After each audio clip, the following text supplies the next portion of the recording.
Anyway, you ready to do this, Stu? I am ready. Punch it, Chewie.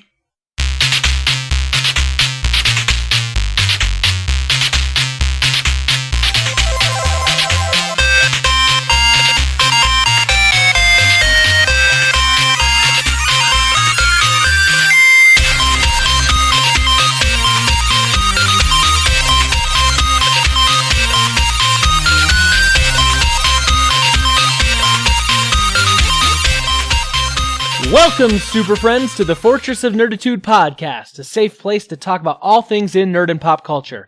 I'm Spencer Stapleton, and my co-pilot is Stu Jones. Howdy doody. We're two nerds that just refuse to grow up. Thank you for joining us. This is episode 82, the year my brother was born. We release every Thursday morning. You can find us on our website, forwardofnerd.com. We have links to iTunes, Google Music, Spotify, YouTube, Stitcher, and everywhere podcasts are available. Stop by, relax a while. If you like what you're hearing, hit that subscribe button and get us automatically each and every week in your ear holes. Stu, you ever have a moment when you're trying to prepare for something and like you're I don't know, studying for a test, you need to be going out the door, and then somehow, some way, like you just kind of get stuck in a moment where you start looking at something else and then you realize like 15 minutes has gone by and you're late now for the thing you're supposed to do? Does that ever happen to you? Every single day. So if you're wondering why I was 15 minutes late tonight, I had this thing where when I went to Nashville, it was 2 weekends ago now, I realized a lot of people were taking pictures, and we're kind of a tight-knit community, but I realized that a lot of people weren't going to see everyone's photos. So I set up a Google Drive folder, and I said, hey guys, here it is, here's the link, go dump your photos in there, don't take photos out, just copy or whatever, and that way we can all share in everyone's photos and everyone can see it. And I saw a whole bunch more photos had been uploaded today or maybe yesterday, and so I started looking through some photos, and I was looking at, all the people that were there 2 weekends ago and just reminiscing. And I kind of got, lost track of time. It's like I'm looking at pictures and I'm seeing guys like, Craig and Dante and Katie and Kale and Ed and Chris and Gabe and Tim and, Patrick Novosel, Will, Lem, guys that I was in the house with, Brian and Callie and of course my brother, Mark Boucher. Just a bunch of these people that I hung out with all weekend long. I got to see and meet new people, and and I'm just reminiscing, having a good time. Then I'm like, I'm supposed to be doing something. What is that? And then I was like, oh yes, I need to be preparing for my podcast. You know what I was doing? Preparing for the podcast, like a good person. I was fishing in Lord of the Rings Online while I was preparing for the podcast. Nice. I'm sitting here scrolling through photos. I'm like, oh yeah, I remember I had that for breakfast that day. That was a good photo. And one of the funniest things is I'm going through these photos, right? And I come across a photo and literally it's the back half of maybe the right third of someone's bald head and an ear. That's it. And the scene. It was Patrick Stewart. No, I wish. The scene in front of us was when the podcast was live, but this shot was focusing on the back of someone's third of their head and their ear, and I looked at that and went, that's my freaking head, that's my freaking ear. I know that from a mile away. And I realized this was literally taken, I think, maybe by Patrick Novosel or maybe by Jeff Swan, because Jeff Swan might have been right behind me, I think. And I was like, he took a freaking photo of my ear and the back of my head and focused in on that. I was like, what a knucklehead. But it was kind of a cool photo all the same. I was like, all right, well, Well, I just thought of a cool contest we could have in the future. After say FanX or something, we get a bunch of pictures of people's back third of their head and get people to guess whose head it is. Or just maybe the pictures of the back of your head and my head, which host is which. I think they're pretty interchangeable. Anyway, man, I'm just looking at all these pictures. Dan Allen, Brad Kabowski, Brian Vetstone, man, I'm looking at all these good photos and just remembering the good times that I had 2 weekends ago. And, man, I'm kind of wishing that I could go back in time, man, do that weekend all over again, even though I got zero sleep and travel was crazy. It was such a fun time, man. I'm living in the past today, and I apologize. You really are. I am. Just be careful. Remember Groundhog Day. That's true. That is true. So I'm living in the past, but how are you living right now, Stu? I'm doing okay. Kind of a stressful week, I guess. Just random stuff, nothing in particular. But I did get to have a good Father's Day. Nice. We finished Two Towers. How did Mo like the ending? She liked it. Oddly enough, though, her favorite scene. So she liked Legolas, and her favorite scene in Fellowship was the Mines of Moria. Her favorite scene in Two Towers, however, is the Eye of Sauron talking. So I'm not sleeping anymore. I would have guessed that maybe it was Helm's Deep or maybe Fangorn Forest. She did like the Battle of the Ents on Isengard, especially the tree that's on fire that dunks his head in the river. Yep. After the dams broke, but and then I got to hang out with her for a while, and then I called my older daughter called me. We did some planning for the vacation, which is less than 2 freaking weeks away. Time is going by so fast. I don't even have a replacement for my role at work yet, but that's not my fault. Dude, I'm so excited for you. That's so cool. Man, my problem is I tend to overplan, and I really don't want to plan anything for this vacation. I want it to be loose. I want us to just go do whatever we can. My daughter's taken the whole week off of work. I just want to go crazy, but there's so many things I want to do, and that reminds me, I need to look up a petting zoo. Anyway, I'm stoked. Otherwise, not really too eventful. I didn't fly to Portland this week, so that was a good thing.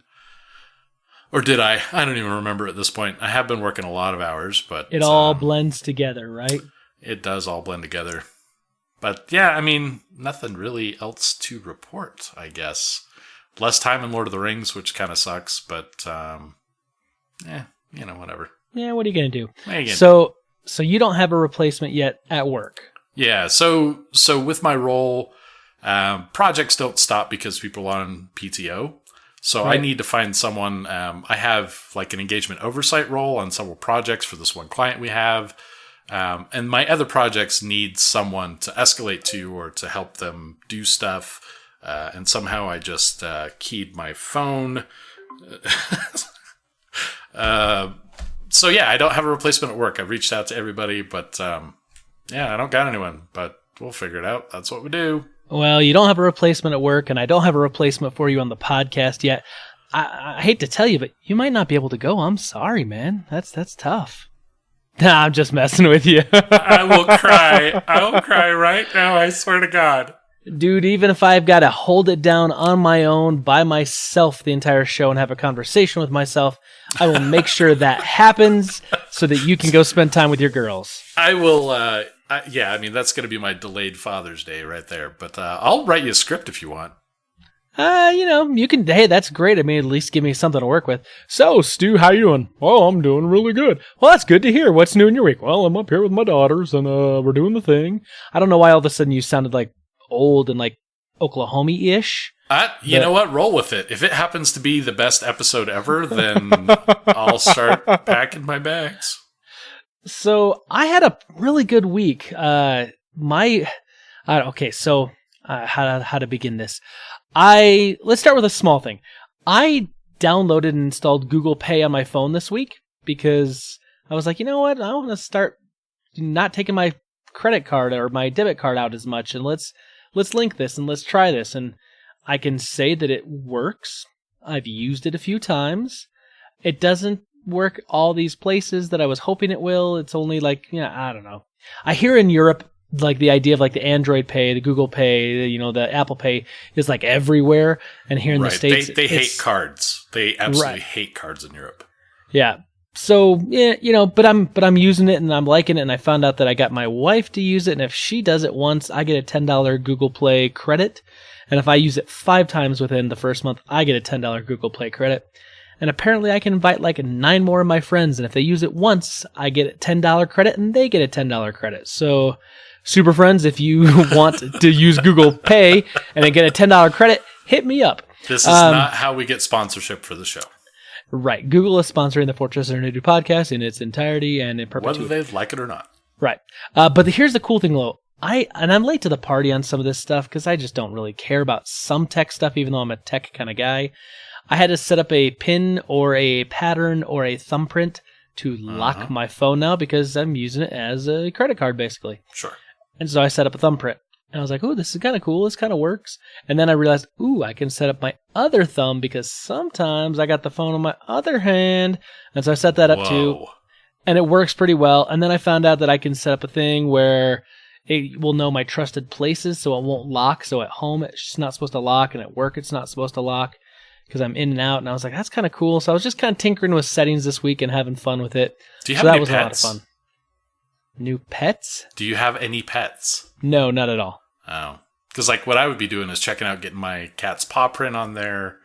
Ooh. Take my cat everywhere I go. That's secure right there. Someone could cut off my fingers, but they'll never think to take my cat. That's true. Although the problem is cats are kind of a-holes.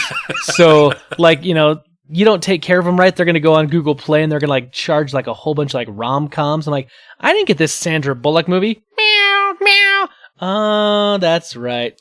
I was going to say probably like $500 worth of cat treats, which is ironic because she doesn't eat cat treats, and that would totally be just to tick me off. Another small thing, and maybe you can see this. Maybe I got to get a little closer to the camera. Yeah, we can't hear you anymore, though.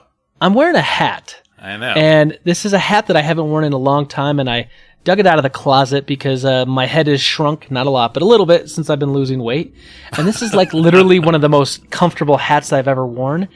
And if you can tell, and I'll get real close with you one more time, see if you can read this. World of Warcraft.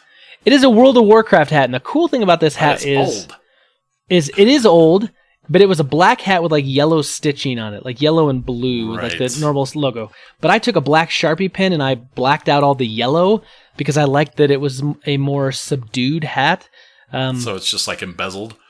Yeah, kind of.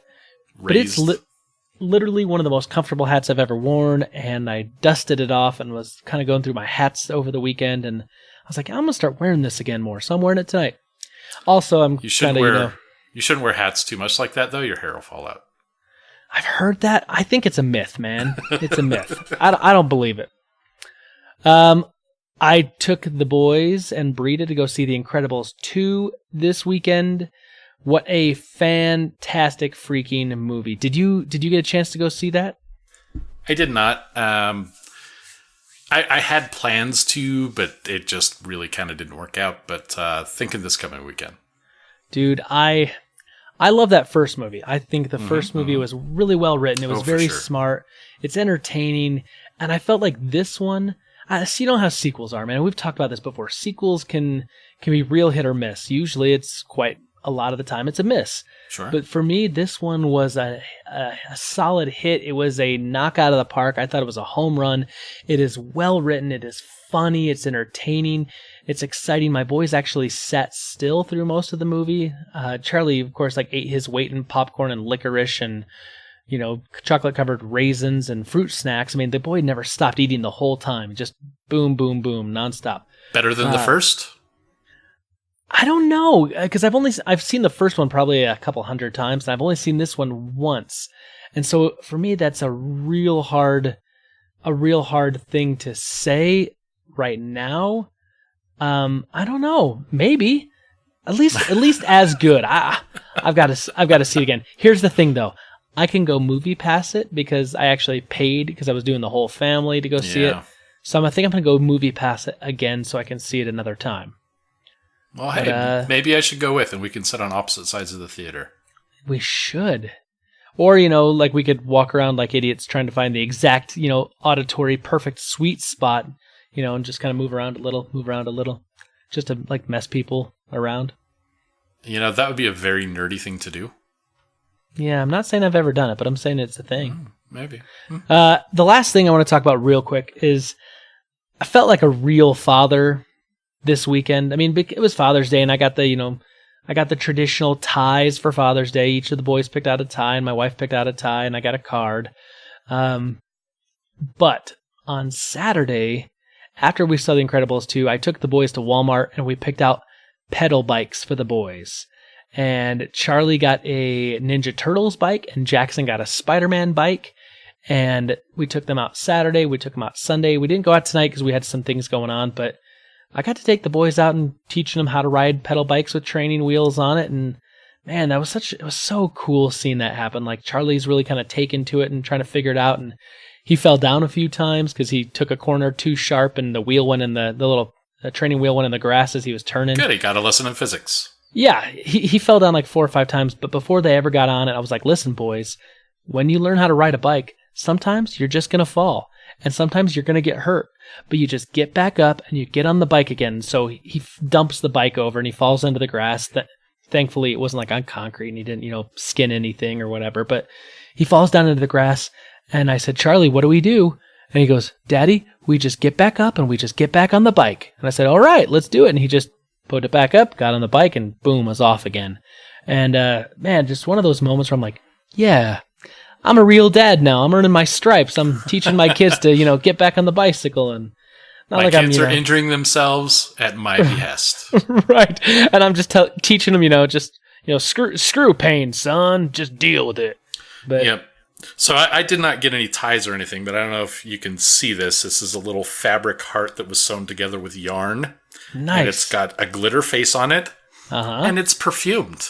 So really? No, I did. I forgot. I did do one very parenty thing as a father.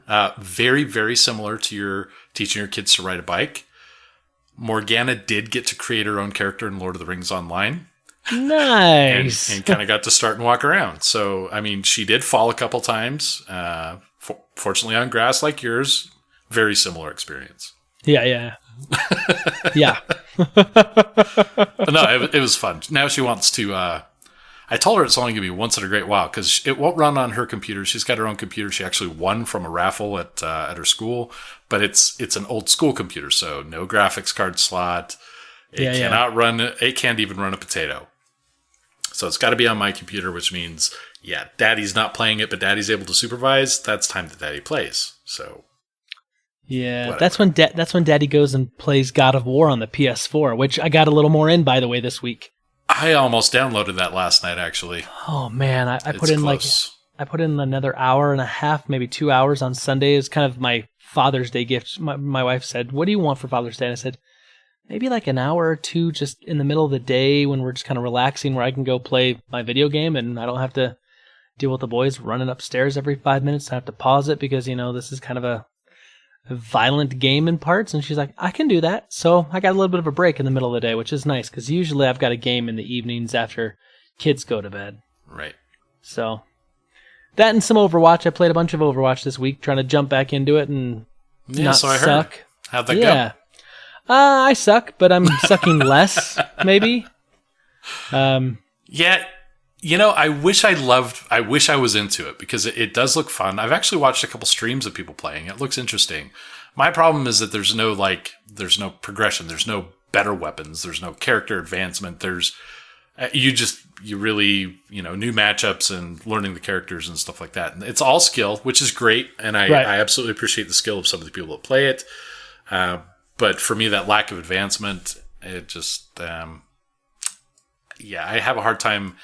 I have a hard time with cosmetics as a goal, really. Yeah. So. No, I get you.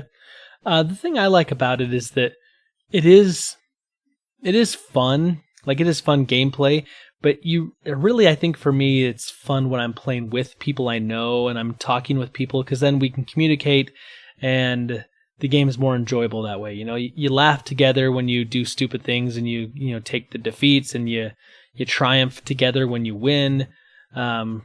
You want to keep the wins rolling, but if I was playing this solo or not with people, that's the reason I stopped playing quite a while ago. So, yeah. Well, I hate pretty much everybody except the Super Friends. So that's right, and there are some Super Friends that do play. So just saying, it's always an option. Mm-hmm. But we will get there. Now, once Destiny 2 expansion drops or Anthem, that would be a different story. Right. Mm-hmm. Maybe we'll have to get a Fortress of Nerditude fire team or something going. Oh, yeah. I like that. I like that idea. All right. Well, I'm ready to move on to Rebel Intelligence. What do you say? We'll call it a FOMFT. The Fortress of Nerditude fire team. The phone. Sounds like a grenade launcher. Oh my god, let's kill Bothans. All right, let's go kill those Bothans. I always have to let you know, many Bothans died to bring us this information. Rest in peace, you Bothans.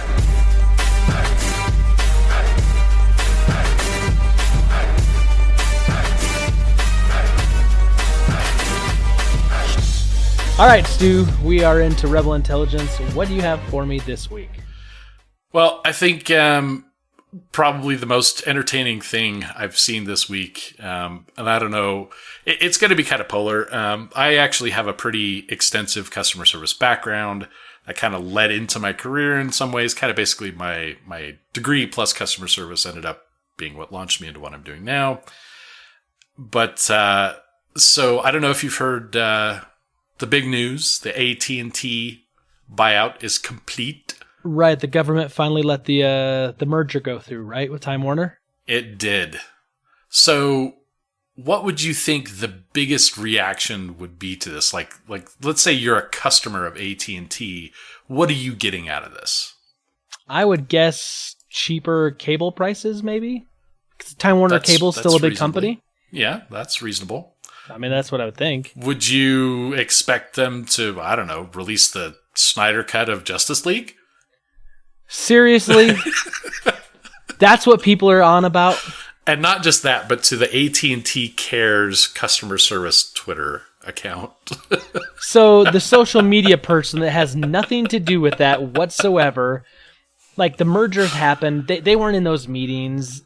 They're having to answer questions about Zack Snyder's release or a cut of Justice League. Yep. And they're doing, I mean, I don't know, AT&T customer service, who cares? But I mean, they're responding, they're replying. Please keep checking back for an update on the release of the Snyder Cut. Thank you.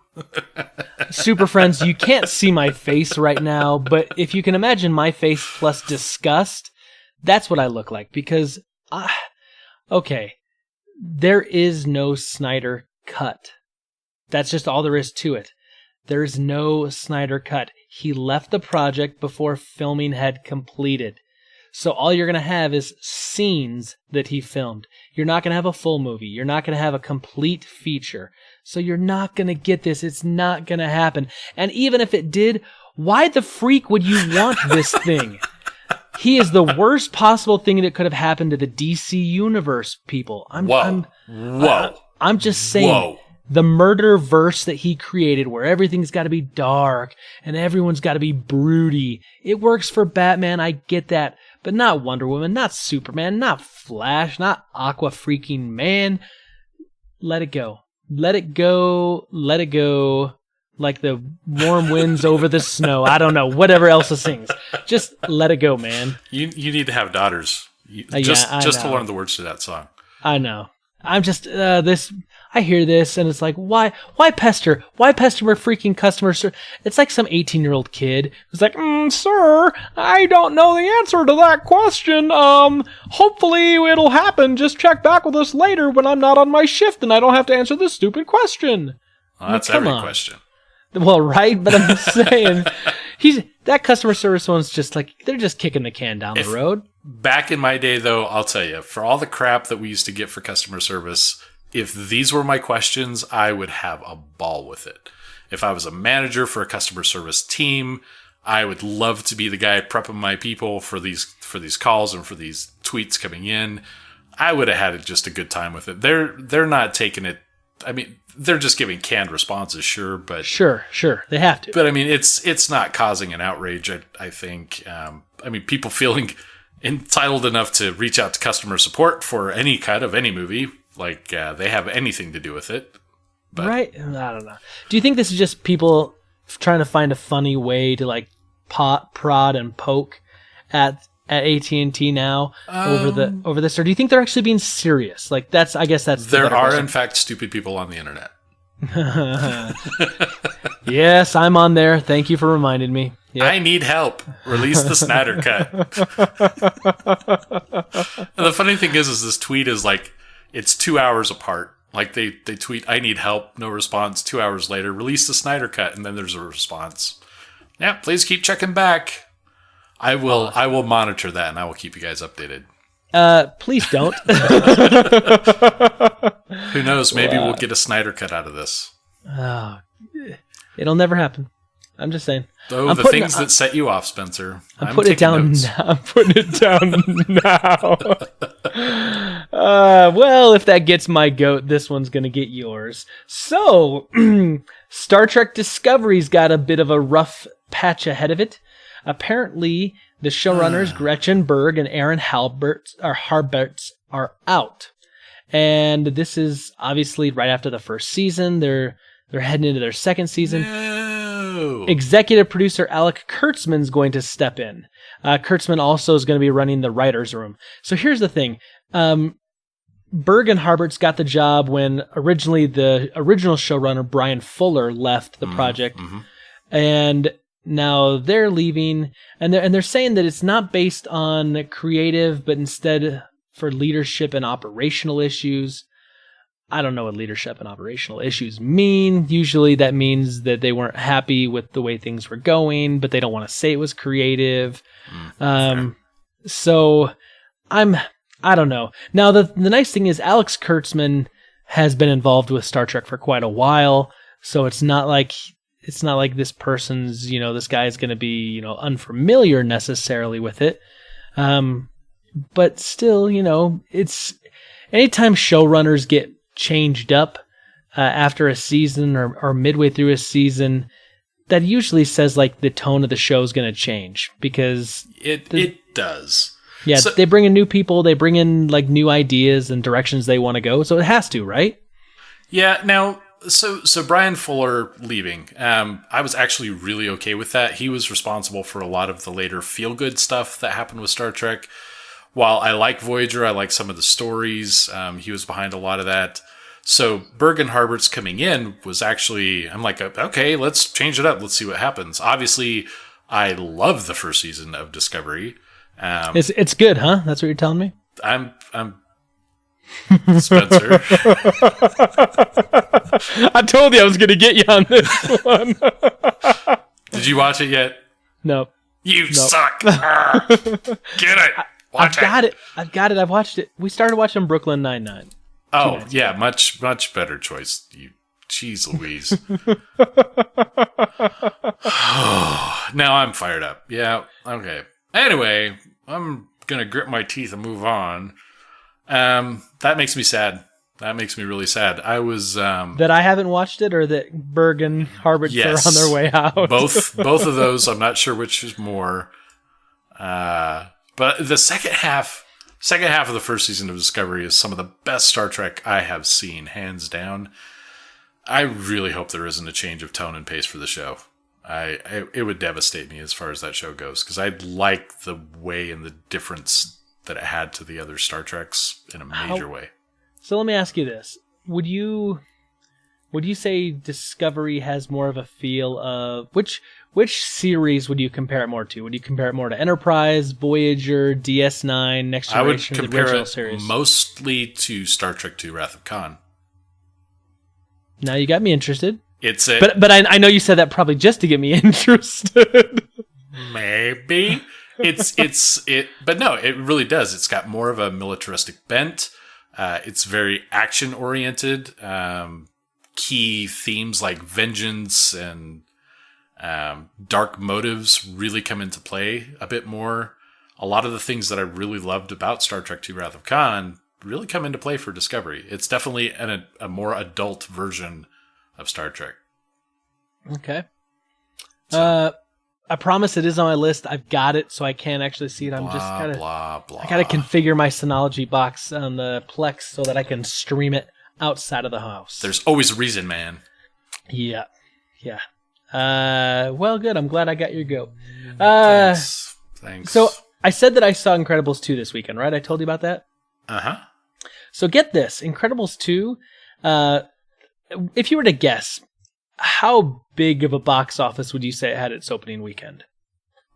I don't have any numbers for relevancy.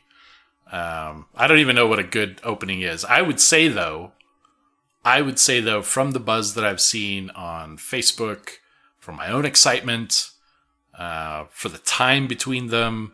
To some people, this is close to like a Star Wars kind of delay. I'd say it did really, really, really freaking well. I wouldn't be surprised if it was number one for the weekend. Easily.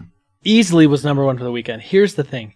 It raked in an astonishing $180 million, making it the most successful animated film opening of all time. Should I pretend to be surprised here? Should I gasp and ooh and ah? Because I'm not surprised. I actually am a little bit. I'll tell you why. I mean, the last biggest animated was Finding Dory in 2016, and that was $135 million. And of course, that was a sequel to Finding Nemo, and Finding Nemo obviously was a big Pixar movie. And of course, this is a Pixar movie. What I was astonished by is that this had been, I think, 14 years since the first one came out. So it's a really, really long time. And at the start of the movie, some of the actors and actresses kind of say, listen, we know it's been a long time. We know it's been 14 years. People got to write this thing, and they got to animate it, and we got to record it, and schedules, and blah, blah, blah.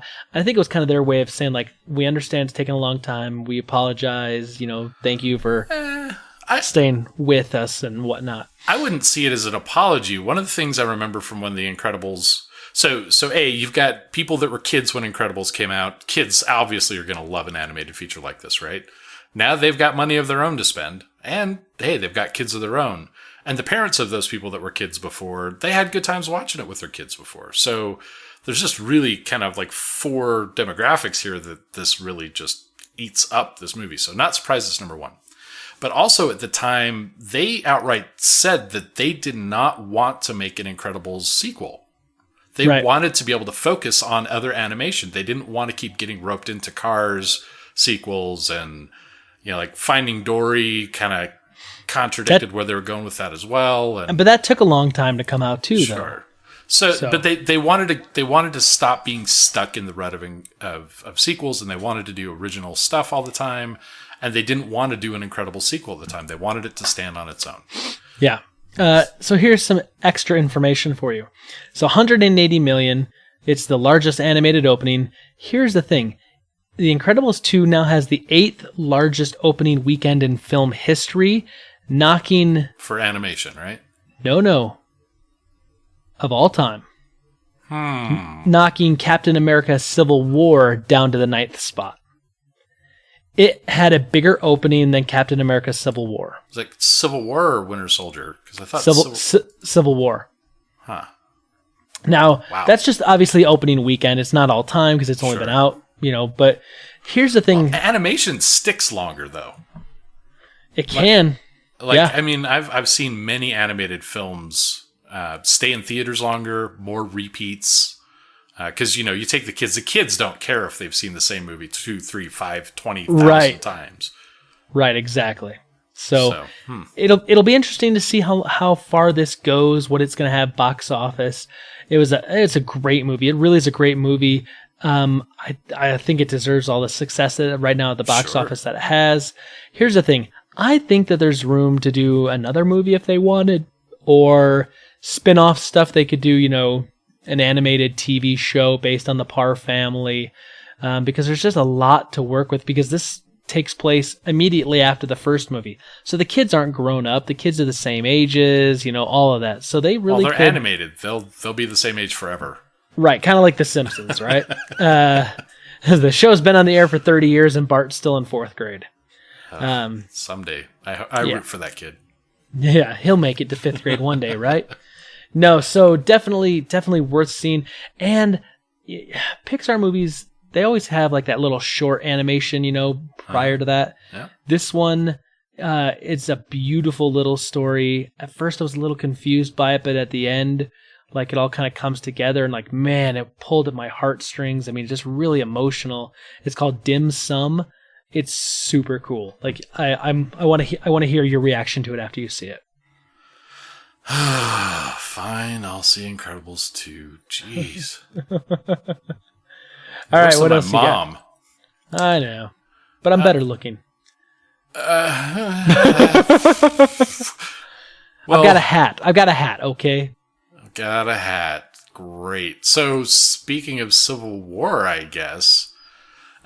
So we all hopefully know the story of Fox having the rights to some certain Marvel characters through unfortunate business decisions of Marvel in a time of need.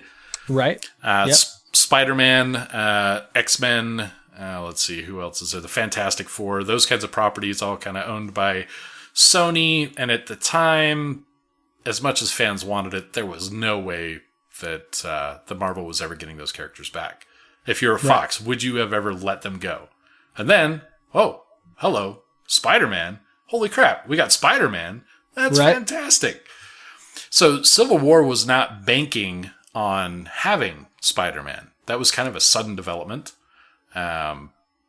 So they're pre-producing, they're filming everything else. Nobody knows that Spider-Man's even going to be a thing.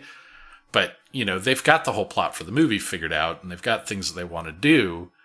So there was actually another character that was recruited by Tony Stark into Team Stark before Spider-Man was part of the film. Really? Can you guess who it was?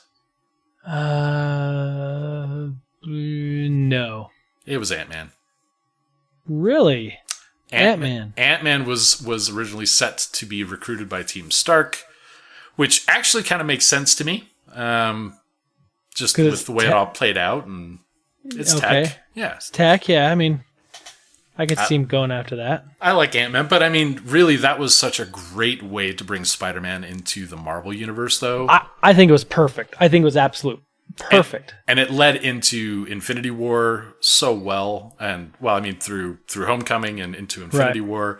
It's been really well done, where even if you liked previous Spider-Man incarnations, this one has just had the great consistency of the MCU to kind of pull it through, and I loved it. It was fantastic. So I would have been all for Ant-Man. Don't get me wrong, but glad it worked out the way it did. Yeah, that's interesting. I'm so glad Spidey's back in the MCU. For reals. Yeah. I'm hoping that there's not an end to that contract, because it's still owned by Fox. No, Sony. Still owned by Sony. Sony. Sorry. Yep. Fox owns X-Men. Right. Got it. Sorry, Sony, Spider-Man, SS, got it. Yeah. Anyway, I hope that's not a definite time limit. I don't know that it is. I think I remember something about that. It was like that they can use Spider-Man in the crossover movies and in the MCU stuff, as long as the Marvel guys help write some of the solo Spider-Man stuff, because they wanted to do it right. So, maybe it's kind of a working agreement that'll just run in perpetuity anytime they want to use them, vice versa. Yeah, I know that the details of that deal will probably be one of the closest guarded secrets in all mankind's history, but who knows? Man, maybe. All right, so I've got something for you, and it's not as pleasant as the Spider-Man going to the MCU. So you're familiar with Chris Hardwick, right? I mean, the founder of the Nerdist website and the podcast and all. So over the weekend, there was allegations that surfaced claiming that Chris Hardwick had sexually assaulted and emotionally abused his ex-girlfriend, model, cosplayer Chloe Dykstra, the son of John Dykstra, who did a bunch of special effects on the original Star Wars trilogy. And basically what had happened is she put out a statement indicating that a unnamed ex-boyfriend who she was kind of linked to for a number of years basically, did these things, like wouldn't let her go out and wouldn't let her do things, was emotionally abusive, and said that, he sexually abused her and whatnot. But she didn't want to name anyone, although she used enough detail to suggest who it was. And it wasn't really hard for people to kind of put together. So, of course, the big thing is that now, what happens, right? I mean, she's made this accusation. He's obviously come out and denied the allegations. But he's a big character in Hollywood right now, because he's got the AMC show, Talking with Chris, and he's hosted all the Talking Dead shows, and the Doctor Who show, and he always does the big Hall H panels at Comic-Con. He was supposed to introduce Jodie Whittaker for the Doctor Who panel, and AMC has now issued a statement saying that they're not going to air his programming on the network, and San Diego Comic-Con is removing him from the panels that he was going to do, saying they've had a working relationship, but there's troubling allegations, and that they need to step aside and they need to see what happens and assess the situation, basically.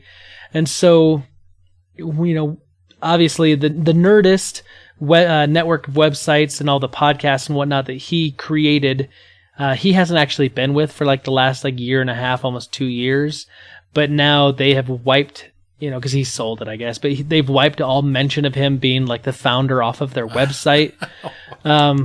So, well, it's a Hollywood template now, right? It's the Hollywood response emergency team to anyone in their stable. I was about to say any man, but let's be real. It's nobody's really immune from this. So it's difficult. I have to say I find this kind of stuff difficult because I'm absolutely 100% for female empowerment of the ability to defend themselves and the ability to feel comfortable in their work environment and to be powerful in what they can do.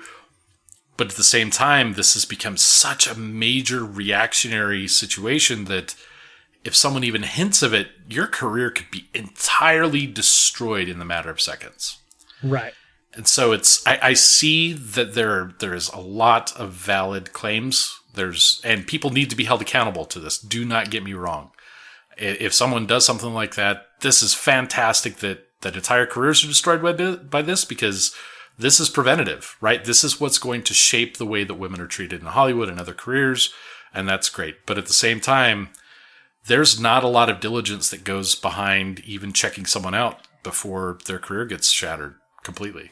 Yeah, and that's kind of where I fall on this, that I'm with you, Stu. I think that if there's people that are out there that are doing things they shouldn't be doing, taking advantage of women, abusing power, using their role to do things they shouldn't be doing, should they be held accountable? Absolutely, yes. Should their careers be, should their careers and should their ability to make money doing these things, they obviously shouldn't be in those positions of power. They should be removed from having the ability to do these things. My only concern is that it seems like now that, like you said, the template is, hey, someone's accused you of this, so before there's any due diligence, before there's any investigation, we're just going to, take everything away. And the problem is with that is that if something like this happens and if the allegations prove to be false, right? What is the recourse for the individual that had their life shattered, that had everything taken away? And there isn't one. Right. And that's a problem, is that, it's such a reactionary measure that I'm all for justice and I'm all for doing the right thing. But what if the right thing isn't, making a knee-jerk quick reaction? Obviously in the case of Matt Lauer, right? You remember when that happened? Oh, yeah. All of a sudden there was all this information that came out almost immediately about all these things that were going on. And there was there seemed such a plethora of evidence and stories from other individuals. And when the Bill Cosby stuff, all of a sudden all these people are coming out of the woodwork, and you kind of go, okay, well, this definitely looks like there's, fire here, because there's more than, a one little puff of smoke. But unfortunately, when it's a one person's word against another person's word, you want to take for real what the accuser is saying, but it's real hard to judge whether or not that's there. And I don't know. Just it's a really tricky thing for me. Well, this really comes down to social media. 30 years ago, the same people saying the same things about the same other people with the same proof, nothing ever would have happened. Right. Now you have support. No matter which side you're on, you have support. And because it's so open, it's an open issue. It has to be addressed. There's no hiding from it. Right. That's the pro. The con of this is that the internet is a lynch mob. 100%. I mean, it doesn't even matter whether it's valid or not. It doesn't even matter whether there's proof or not. You get enough people supporting an idea with or without fact, with or without credence, as a business, you have to react to that, or else your business is doomed. So are you throwing someone under a bus, or are you going to lose your entire Hollywood enterprise?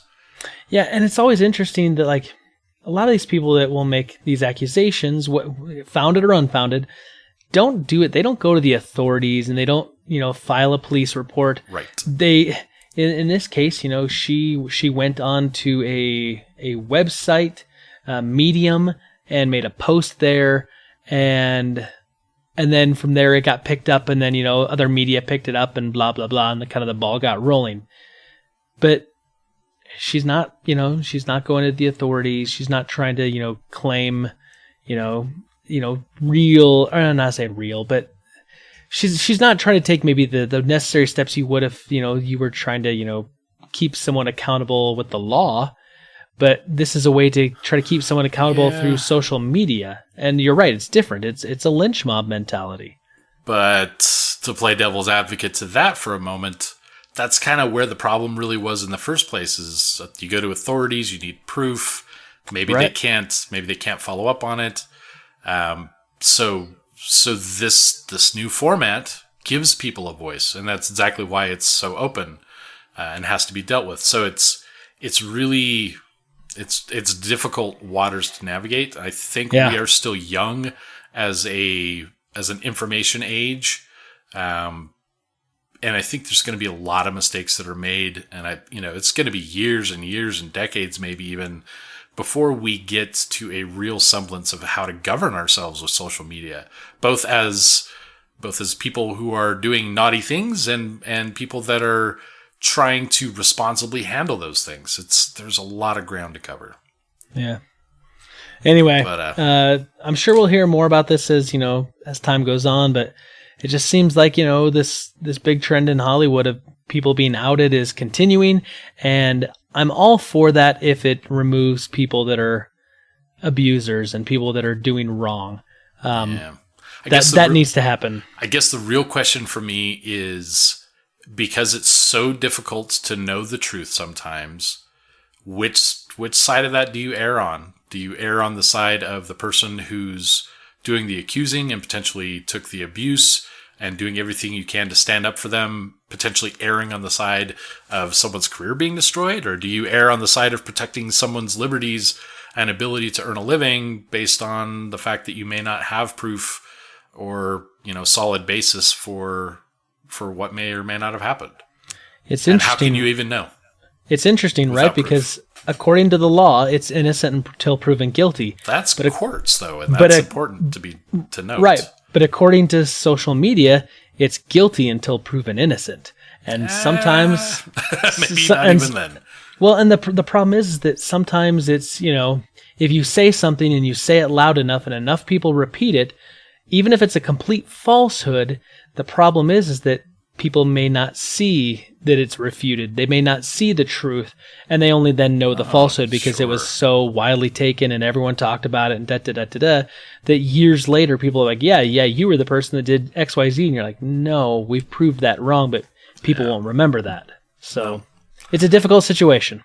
It sure is, but yeah, if this occurred, and I don't know, I haven't looked into this, so I don't have my own objective basis to formulate that, but if it occur, he deserves everything he gets from that. So in a 100% shift in a completely different direction, 100% intentionally. Woohoo! So I don't know. It's rumor Star Wars Episode 9's coming out end of next year. Right. We're all kind of gung ho about certain things in the Star Wars universe. There was one thing that we agreed on for Solo, even if maybe it wasn't our favorite movie. And I've seen only one universal message from Solo that I think everybody that I know of that's seen it agreed on. Lando is badass. Lando is bad A. Spencer. Sorry, I got overexcited. I You apologize. did. But yeah, Lando was, he did so good. And of course, he's a great character that a lot of people loved in the original trilogy. But he's been missing. He's not been around. We've seen some new characters interacting with Han and Chewie and new characters in the Smuggler Run. Is Billy D. Williams going to come back? No. Why do you think I was going that way? Maybe, Spencer. Maybe he is. Maybe he actually is. It's been strongly rumored that he may in fact have a part to play in Episode 9. I would so be down with that. So the funny thing is we will get confirmation of that one way or another very soon as Episode 9 starts filming next month. So you get official confirmation of casting. Yep. That would be something. He's an old dude though. He's 81 now. It's true, but I mean, we did see other old dudes. Right, I mean, Harrison Ford was no spring chicken in Force Awakens. Yeah, well, I mean, it's been a few years since then. I get, but I would be okay. I'd be okay with Billy D. Williams coming back. I mean, it depends. Yeah. I wouldn't want to see. I mean, as much as I love my Billy D. Williams, I wouldn't want to see a whole movie where like he's like a major role now, because I think they're tonally shifting away from the old guard into the new. But yeah, but he's been missing, man. Yeah, it would be good to give him a little bit of screen time, give him a little bit of love. Maybe him and Chewie partner back up. Yeah, maybe. I mean, I would say for the most part, they did the old guard stuff tastefully in the new movies. For the most part, they were supporting roles, and they supported and lifted up the new characters. Some stuff maybe could have been done a lot differently with Luke Skywalker. Hallelujah. Yep. Love her anyway, but Princess Leia, yeah. There could have been... I mean, I think they handled it a lot better in Force Awakens than they did in The Last Jedi. But overall, it's still not a movie about them. So good for them. We want it to be about new characters. I don't think that Lando's going to have a show-stealing role, but to have him there, that would give me chills. Interesting. Okay. So I've got one more, because you skipped me earlier, you son of a gun. I did? You did. We have a system. We need to scrap this and let's just start the recording all over again. I went twice? I don't remember that. You did. All right. No, maybe. You did, because I've got one more. You go ahead. You've got one more. I started and I'll finish this stuff. That's what I'm saying. We had an uneven number. That's how it works out, baby. You start and you finish this week. Okay, so I talked about the fact that I'd go see Incredibles 2 with MoviePass because I went and saw it without already. Here's an interesting thing. Another article about MoviePass. It's tricky to, what? Sorry, I don't mean to digress, but one thing you mentioned was tricky. You said you wanted to go, you hadn't used it because you wanted to see it with your family. Yes. When you and I went to go see Deadpool 2, that was also tricky. We had to sit there and both, look to find the two seats. Hopefully someone doesn't take it. Right. That's my annoyance. Sorry, go ahead. Well, Stu, that may be solved here shortly. MoviePass has announced that it's actually about 2 million subscribers away from breaking even. So that sounds like a lot of people. Is that a comedy bit? No. But here's the thing, that they're hoping that their latest push is going to be the thing to put them over the top. And what they want to do is they want to bring out a family plan. Because as you said right now, like the two of us, when we went, we each had to have one. And we each had to scan in separately and buy our tickets separately and hope that someone didn't take, this thing, between a seats between us or any of that. And so they're hoping that they can roll out a family pass that would allow you to maybe have up to a family of 4. I'm not exactly sure the number yet, but you'd be able to basically do a family pass, and then they'd find a way to basically let you select a block of tickets of seats all together and do this. And apparently they're saying that the rapid growth they've had, that they've now surpassed 3 million paying subscribers for the service, and that they're anticipating hitting the 5 million paying subscribers by the end of 2018. That they're picking up that many people, and of course, there's been all the rumors that we've heard. The fact that their stock took a plunge after they said, that they've been bleeding money, the Helios and Matheson, the parent company, because the average price of a movie ticket's $9.16, and they only collect a $10 fee once a month. And so if you go see one movie, they're losing money. If you go to more, they're definitely losing money. Because they couldn't have possibly foreseen that. Right. But the idea is, though, they're trying to build this thing up and trying to get this service. And so they keep trying to make slight changes, and, they've dropped prices, and then they've tinkered with other plans to, like, now you can only go see 4, and then they brought back, you can go back to the 1 movie a day, but you can't repeat movies.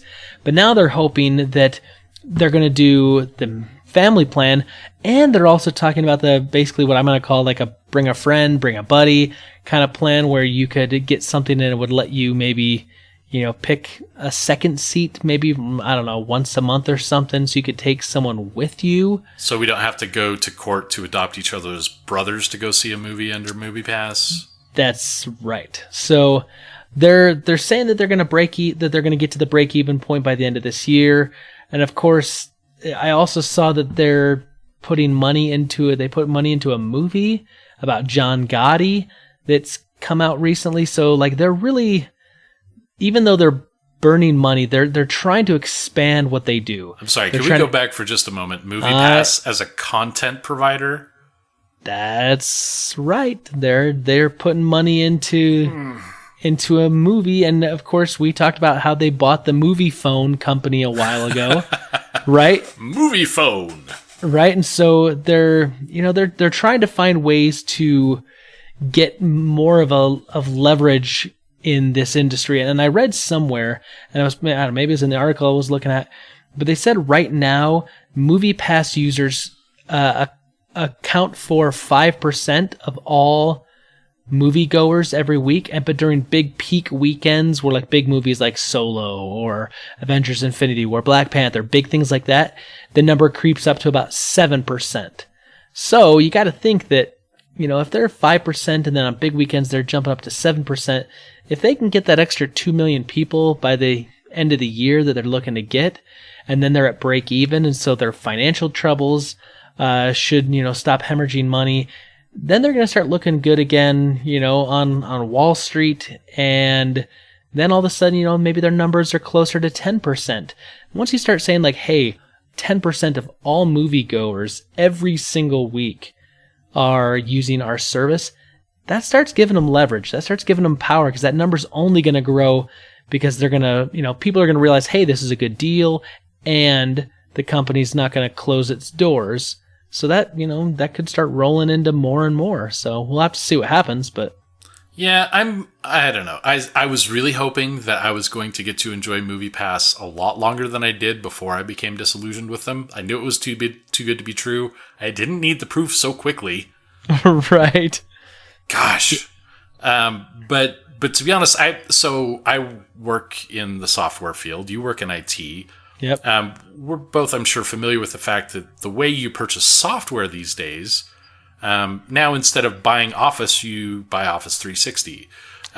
You 365. Get that subscription. Yeah. So instead of buying programs, you buy software as a service called SaaS, and that's really worked out for the music industry as well. I personally subscribe to Spotify Premium because I want everything available. I don't want to have random playlists.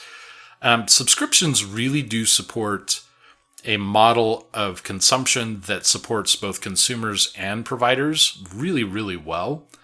And it's difficult to translate that into, say, a theater, which is something that you have to go to. It's not like something you just log on to the internet like Netflix. Netflix is a service, great, but you don't expect to have that with a movie-going experience in a theater. So I like the idea of Movie Pass. I like the idea of paying a monthly fee and being able to watch movies at my will. I think the limits that they have now, while necessary, are really not supportive of a service model. But this will hopefully inspire other better programs down the road. Movie Pass was a fantastic innovation.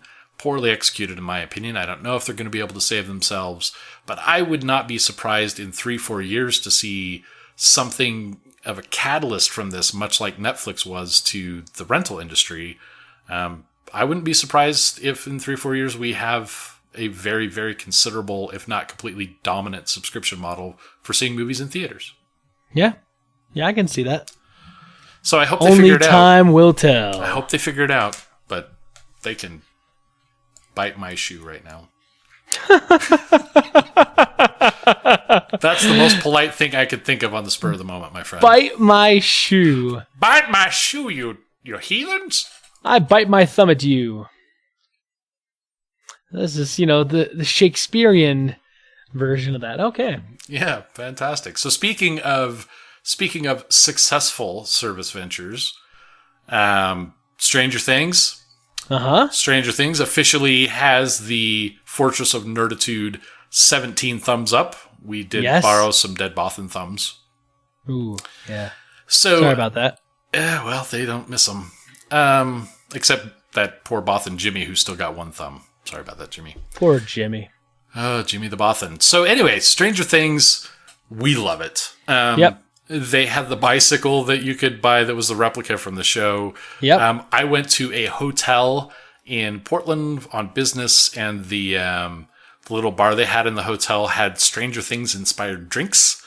Really? Which had this... I don't even remember what was in it, but it was a purple drink, and they had like this big purple grape that was cut up into like little tentacles, like the one beast thing from the main boss, whatever. The Demigorgon. The Demigorgon. It was fun. I love what Stranger Things is doing. I love the way it's causing us to think about the shows a little bit differently. The nostalgia is on point. It's just such great fun, and I can't wait for my daughter to be a little bit older, the younger one, to be able to enjoy that without getting the bejesus scared out of her. But one thing that's missing from this is I don't see a ton of related marketing material around Stranger Things. I would expect there to be tons and tons of toys and board games and all kinds of stuff. I would expect there to be a comic book. I have seen some toys, but I haven't seen any comic books. I haven't seen it like, say, like Star Wars crazy. Like you've got all kinds of different toys. Yeah. I mean, there may be a couple action figures, whatever, but finally, Dark Horse is going to publish a Stranger Things miniseries 4-part. Nice. In comics, and they've got plans to do many, many more. Do you know how soon? It's September, end of September. Issue number 1 comes out. So right around the freaking corner. I will be getting it. I am not a big comic books guy, but I love Stranger Things enough, and I think the format is going to be perfect. Yeah. And so what they're doing is like, okay, so season 1 ends, season 2 begins. There have been a couple years in there. The kids have grown up a little bit. Yeah. What happened in that time? There's some stuff that happened in the Upside Down. That's where they're going to start this. And there's some tangential opportunities for the series to explore some of the missing time gaps, maybe some of the other characters that disappear, whatever the case may be. They want to expand the scope of Stranger Things. They're not going to rewrite it. They're not doing comics of the show itself, at least not yet, but they are exploring new space for it. I can't wait to read this. I will have it in my grubby little hands. Fortunately, we live in a small town. It shouldn't be hard to get. I'll probably get it digital, to be honest, because that's how I've been getting a lot of my comics. Man, you people that are just... The trees are there for a reason. We need to use them. Cut them down and use them. This may be one of these things where I buy it digital and read it digital, but I buy it in paperback just to keep it and have a copy as a collector item. I don't know. I'm so hesitant on this. I might watch this with Morgana. Uh-huh. Maybe at least to see until it might bother or something. I don't know. But one of the things we like doing is I have gotten a couple comics. I don't necessarily read them all, but I get them just because it's fun to look at. But Morgana loves kind of going... She likes the hand-me-downs. So we've done a couple comic book readings and even just kind of explore the pictures and all that kind of stuff. And I would love to kind of have this, because it's a new thing, right? Yeah. It's totally new to both me and my daughter if she gets into it. So it's not like from my time. it's something we can both get into new, and if she enjoys it and we enjoy it together, that would be awesome. Yeah, I like that. I'm gonna get it, and I love Dark Horse comics. The few that I've read, I like them because they're a little more grown up ish. Dark, horsey. They're a little horsey, if you will. I was waiting for you. Like they're a little more dark horse. I don't know. But yeah, they've got anyway. So in this article, they've got a couple panels of it. It looks pretty bomb. Nice. I will definitely be picking that up as well. Faux rizzle. So that's all I got, man. Oh, so you didn't have one more. So I didn't skip That was you. my one more. You did skip me. I didn't know. I just ended it. You had one more. You had 5 and I had 4. No, I had 4 and you had 4. Look at the list, man. Look at the list. Cut? Oh, yeah, I did cut one out, didn't I? I don't know how that happened. Okay, super friends, the struggle is real. Question of the week is who's going to kick who's A. Nice. Okay, so last week, Stu, we had a conversation about E3. We kind of talked about our top, impressions, the big highlights, the things we liked, and we asked our super friends, what were your top 2 things that stood out to you from E3? What are the top 2 things you're excited for? And if you're not a video game player, just what then are the top 2 things you're excited for this year or coming up? Not an E3 watcher. Right. Yeah, exactly. And of course, we got some responses. So let's go to the old responses, and we will start over at Gmail, fortofnerd@gmail.com. And we have Peter Christensen. He says, "Dear nerds, I'll second the shout out to Alaska Airlines. It's one of the perks of living in Seattle." Hey, yo. He says, "Regarding Skyrim, I work at Amazon on Alexa. Never, ever be surprised at something it can do." Nice. I love that. Peter, we're going to have to talk because I don't have Alexa, but apparently it's pretty awesome. No, I'm going to reach out to him. I've got some great ideas for some video games on Alexa. Seriously, we need to do that. That'd be awesome. Let's make it Bad A. Bad Alexa. It's this whole new idea. Nobody's ever heard of it. It's called Zork.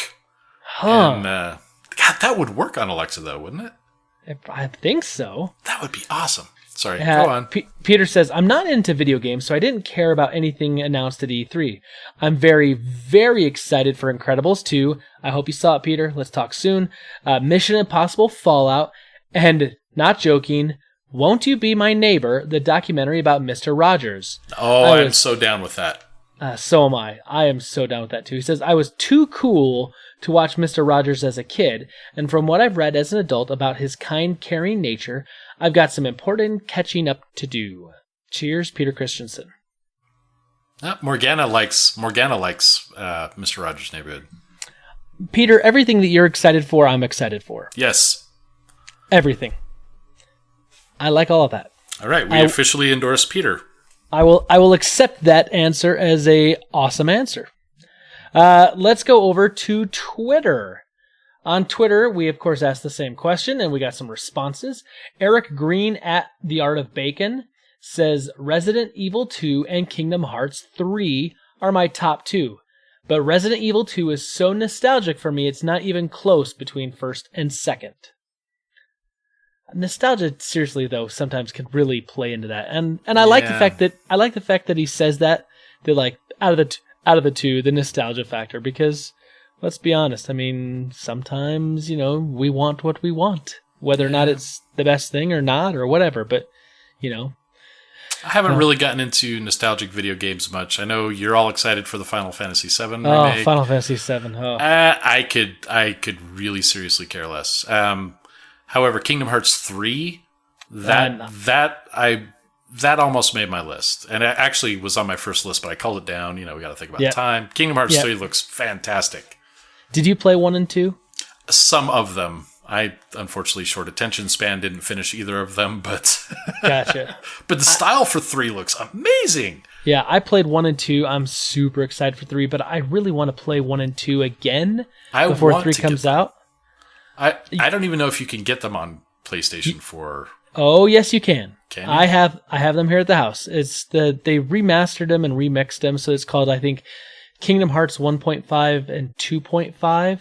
And so it's kind of a upscaled, redone version. Plus they've got some of the other like smaller games on those discs as well. That'd be so fun to play with Morgana too. See, that's my thinking. Like, I want to play with Charlie and Jackson, and I want to let them watch it. So, let's move on. Brad Kabowski at Brad Kabowski says the top two things I'm excited for is the release date for Kingdom Hearts 3 and Elder Scrolls 6. I know the new Elder Scrolls won't be out for another few years, but knowing it's happening was enough for me. #FON answers. Exactly right. Patrick Novacell at Nova Beyond says, I'm excited for Ghosts of Tsushima. It felt odd that it was in English, but there is an option to change the audio and add subtitles. That's really cool. Also, Captain Spirit, but only since Rocksteady's Superman wasn't announced. Womp womp. I love that because Patrick was super, super excited that there was the rumor of a Superman video game to be released by Rocksteady. And so when the conference came up that he thought it was going to be at, he actually put on a Superman Halloween costume and wore it during the press conference, and then nothing. Womp womp. I'm a huge Star Wars guy. I'm a huge. I mean that is true, but I'm a huge Superman fan. Nobody would have guessed. No one would have guessed. I mean, freaking my club nickname is Krypton.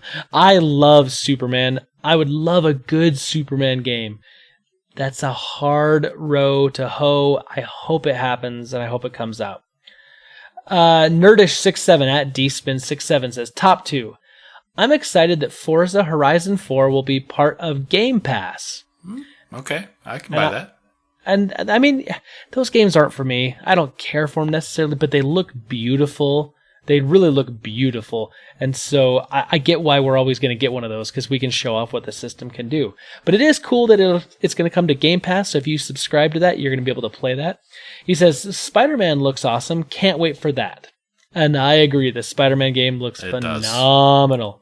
Yeah. He says, honorable mentions, Dying Light 2, choices will affect gameplay, and Skull and Bones, a.k.a. Real Sea of Thieves, #shots fired. Yeah, I'm on that boat. The Skull and Bones looked really good to me, too. I almost put that on my list. Sea of Thieves, man, I felt like that was going to be such a bigger thing, and it's just, nothing's really there. It's just constant PvP, really. Even with the PvE stuff, you got to deal with PvPers, which is always just a precarious position to have a game in the first place, and you just can't really do a lot. Right. Paul Calico at pcalico84 says, very easy. Spider-Man, because it's Spider-Man, and Anthem, because I want to be Iron Man with my friends. Legit. Yeah, right? I mean, I read that earlier. Destiny. Yeah, I mean, it kind of was Destiny.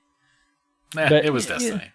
But I mean, this looks better than Destiny to me. It does, but yeah, I mean, that feeling of being Iron Man with your friends, totally legit. Yeah. So thank you, Super Friends, for answering our question. We love interacting with you and hearing what you have to say every week. We will always put out the question, and you can answer us at all the following places. Our email, which is fortofnerd@gmail.com. You can get us on Facebook, which is facebook.com/fortofnerd. Twitter, which is @fortofnerd. Or you can call in and leave a voicemail, which is 801-477-7687. Stu, our super friends are loyal. They show up each and every week. They listen to the podcast. They get out there. Super friend Chad is always, telling people to follow us. But what can our super friends do for us this week? Do we need their help for anything? Like, could they do something to help us? Yeah, they could actually tweet me on Sundays or DM me on Sundays to remind you to post the question earlier in the week. It was Father's Day. That's all I can say. I swear I had an alarm. Set. I did too, and I totally blew it off. But if they can do that, that's great. But also, they could give us a 5-star review on iTunes to get us some reviews, get our seating up there. Earlier this week, you tweeted something about a friend of yours from another podcast actually made it onto one of their lists. Yes, the Married to the Games guys actually got onto the Apple Podcasts like top list, and they said like, hey, go check out all these podcasts talking about E3 right now. And they were like one of the first ones listed. They get that from 5-star reviews. That is true. That's all we're saying. But good for them. But if you can help us get there, I mean, it's a road to travel and you're along with us. So 5-star review is taking a step with us. I like it. Okay, Stu. So this week we kind of, I don't want to say take the easy way out because that's not right. But with it being Father's Day, we figured the natural thing to do, maybe the obvious thing to do, was to talk a little bit about fathers in media, video games, TV, and movies, right? Yeah, and I mean, to break the fourth wall a little bit, we put some thought into this. Originally, we were going to steer away from Father's Day as the topic because it was kind of canned in. And just throughout the week, I think we both mutually agreed that after thinking about it, that this actually does make the most sense. That's not true, though, Stu. We didn't mutually agree. I agreed, and you beat me in rock, paper, scissors, best 3 out of 5. And you agreed that if that happened, you would go along with me for the ride. Technicalities. But I mean, the Mother's Day, so a little background for me, the Mother's Day episode, I think, was one of my favorites to record. Yeah. I think that moms and dads in geek culture are portrayed differently. I think they bring different things to the table. And I don't feel that dads really necessarily, at least when I was first thinking about it, I didn't think that maybe that was as much of a hook for a show and to talk about. But then, Spencer, the thing that kind of started burrowing in my brain is that the reason for that to be true can kind of be the launch point for how we approach this. Sure. Because moms play, so let's kind of clear the air, the elephant in the room with geeks. It's still a mostly male arena. Especially with characters, right? Many, many more female geeks out there, and we love you. Seriously. Like, let me know. Give me your number. I'll show you. I'll show you. But That's like, gonna be my favorite line. We have many, many more male characters throughout pop culture, and so mothers provide the best way to contrast that. You keep the character in line. You provide them the guiding light to show them the way into wherever you're trying to lead the story. Dads don't really have as much of a visible view, I think. Or at least I think you have to search for it a little bit harder. And I know you and I are going to do a back and forth on this, but it was much more difficult for me to find some really good dads to use for this than it was the moms. But the ones that I found, at least, I felt were actually really pivotal in a very different way than you expect the moms to be. So I am actually really glad that you, whatever, kind of steered it back to this because it is something I want to talk about. Yeah, and I was kind of on board with this idea, I think, from the get-go because I liked the idea that we did one for Mother's Day, we should do one for Father's Day because I think the dichotomy between the two would make for some interesting discussion. Yes. So what do you say to this idea? Why don't we do kind of what we did with Mother's Day, where you, without being obvious, try to give me some characteristics of a father you're talking about, and then I try to guess, and then we can, when you've gone through your list, I can switch and I can do my list, and we can see kind of, if we picked some of the same people, like our reasonings behind our choices. I'm down with that. Caveat emptor here is that I'm not as good at this. Like you, as far as movies and shows and stuff, you win at this. So hopefully, I expect you to get all of mine. Hopefully, they're a little difficult, but we'll see. This is kind of challenging myself a little bit here. But yeah, so I'm totally down with that. Nice. Well, fire away when you're ready. I mean, just because you just now brought it up, I spontaneously came up with a few. All right. So, first dad of the evening. This gentleman, he's someone who was forced into a new career. His kids are very, very different from him, yet they don't fall too far from the tree.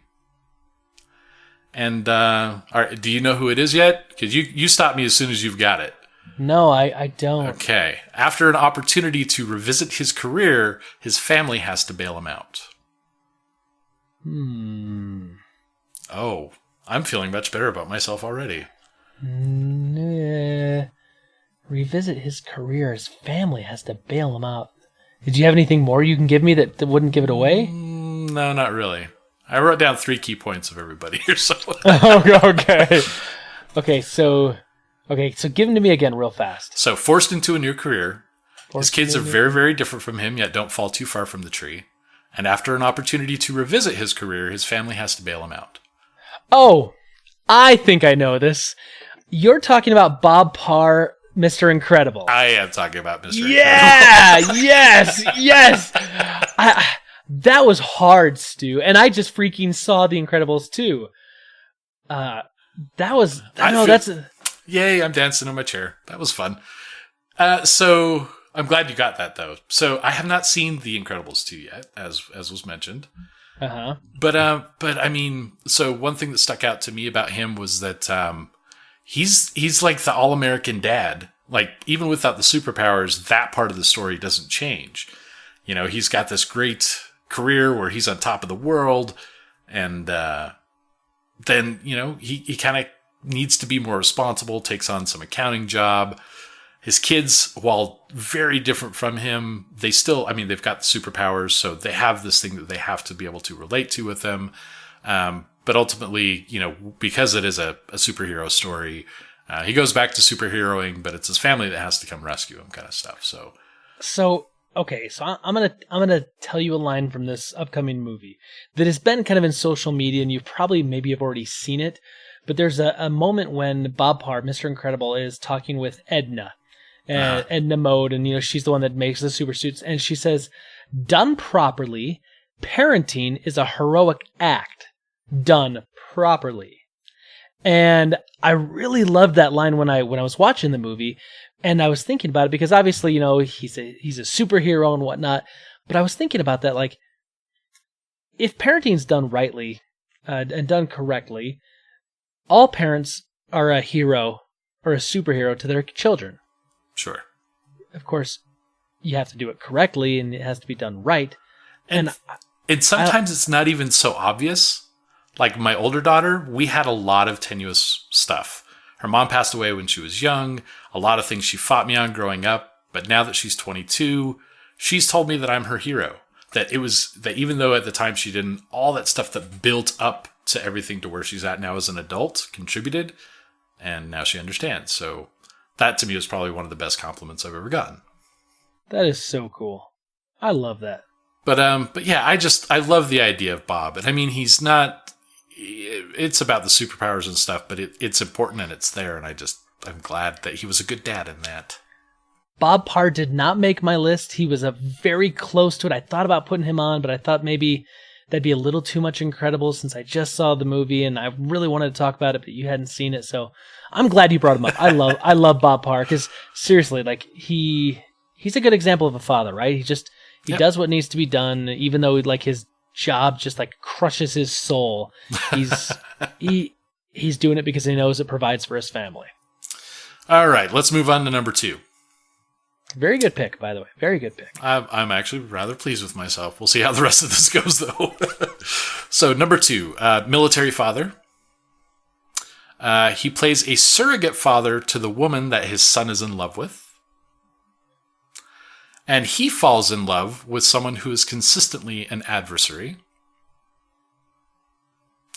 He has a poor relationship to his son.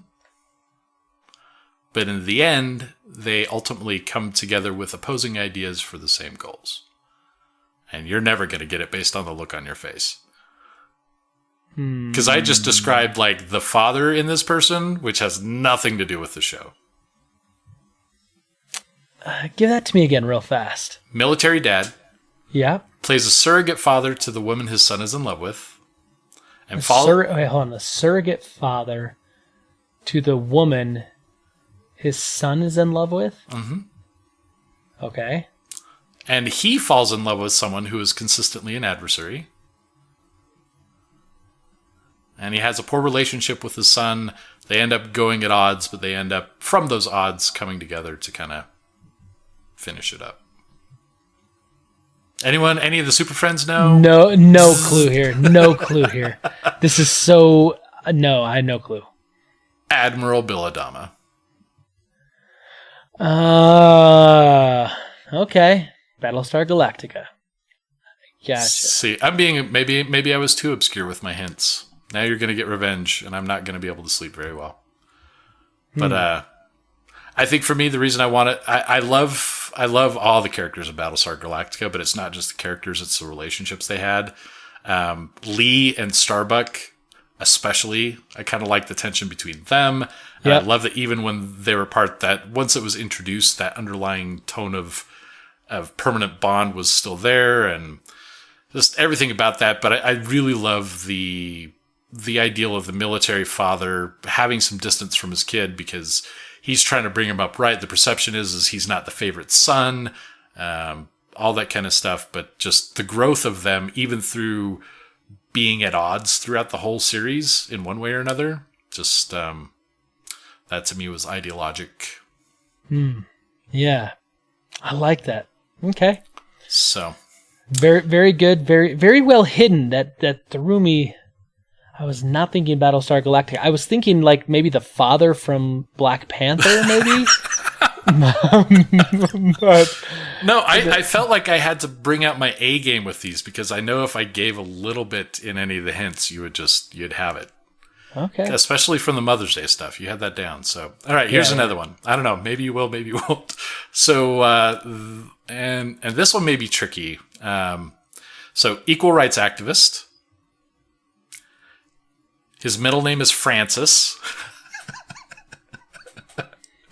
And he collects stray children. No clue.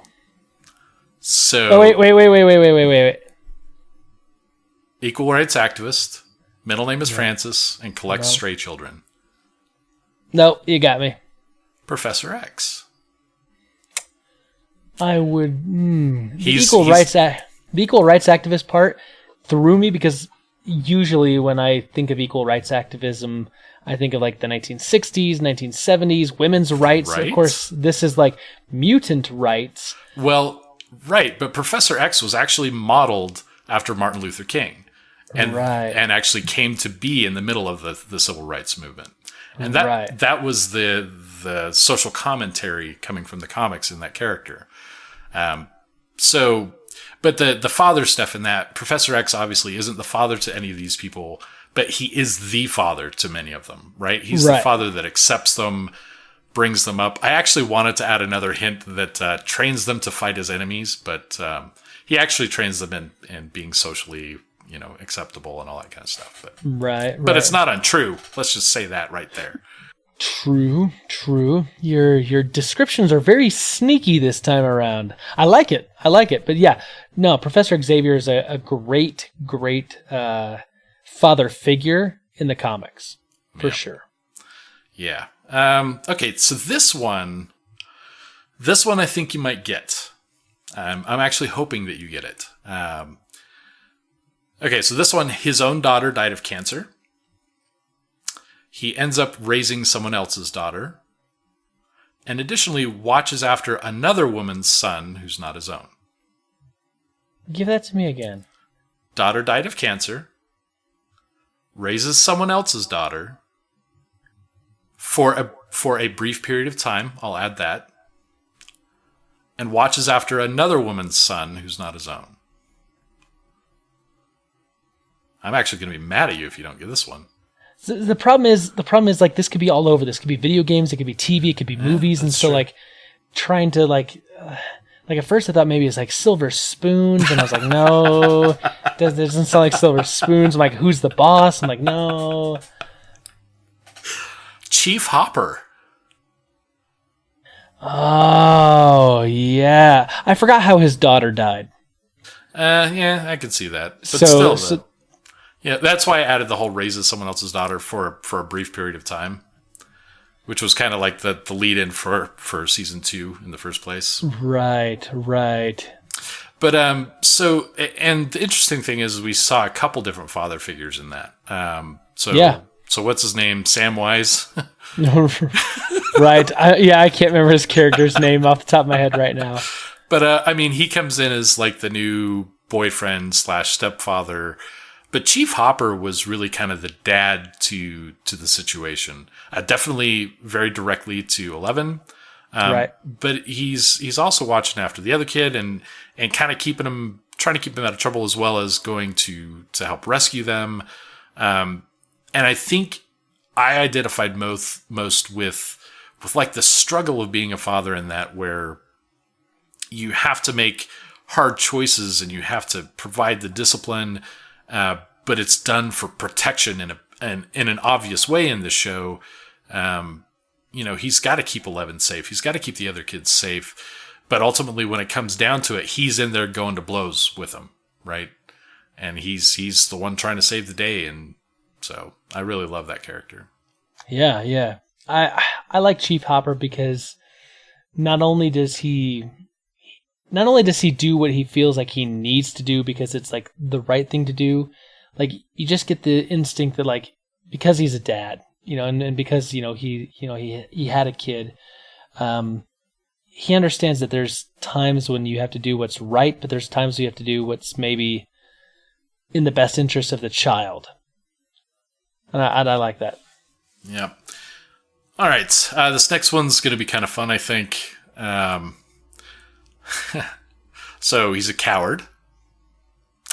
His son teaches him how to fight for love.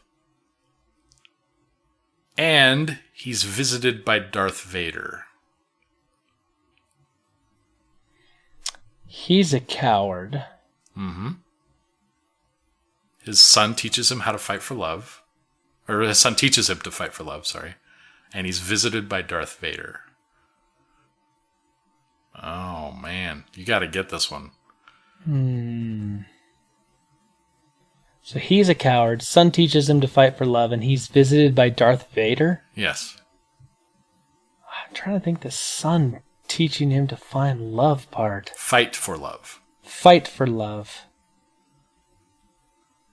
George McFly. Oh my gosh. The visited by Darth Vader part. Yes, it had me thinking Star Wars, and I'm like, who in Star Wars? And so I'm like completely not even thinking Back to the Future.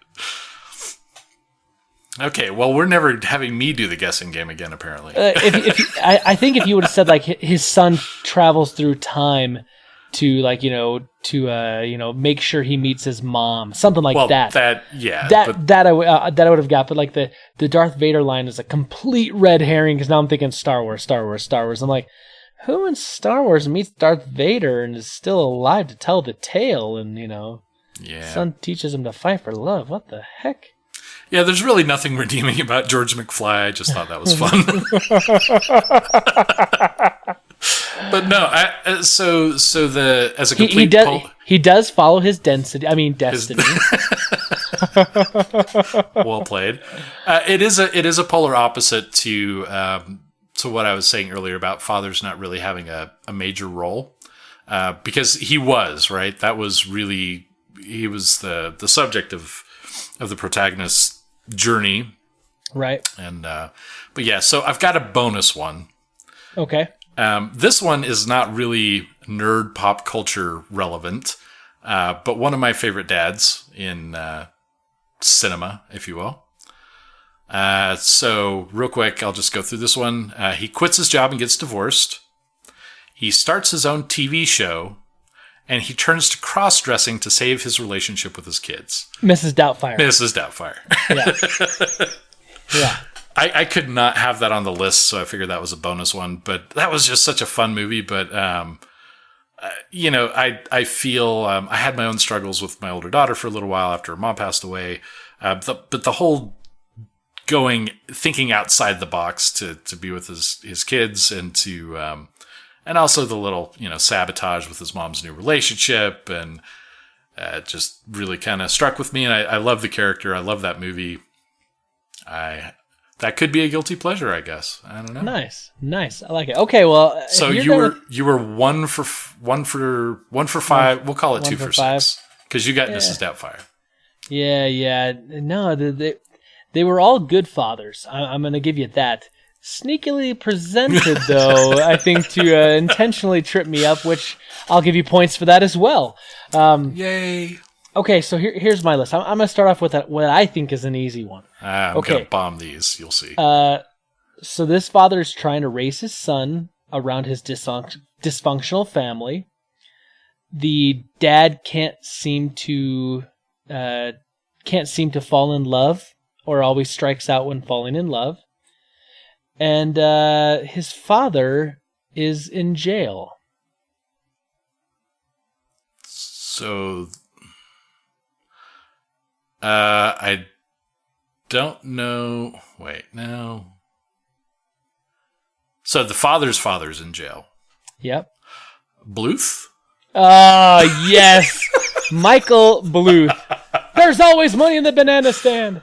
That's right. I'm actually surprised I got that. Yeah, I love Arrested Development, but I love Michael Bluth because, like, literally with all the crazy shenanigans, right? The dad going to prison, then the dad trying to run, like, the company from prison, and the alcoholic mother, and the sister that's always looking for, the next cause, and, married to the husband that she doesn't want to be a part of, and the deadbeat magician brother, and then the brother that never grows up, like all this crazy stuff going around. And he's just trying to raise his son. And there's a moment where Michael says, his son, he says, what's the most important thing? And his son says, breakfast. And he's like, no, family. He's like, oh, I thought you meant of the things we eat. But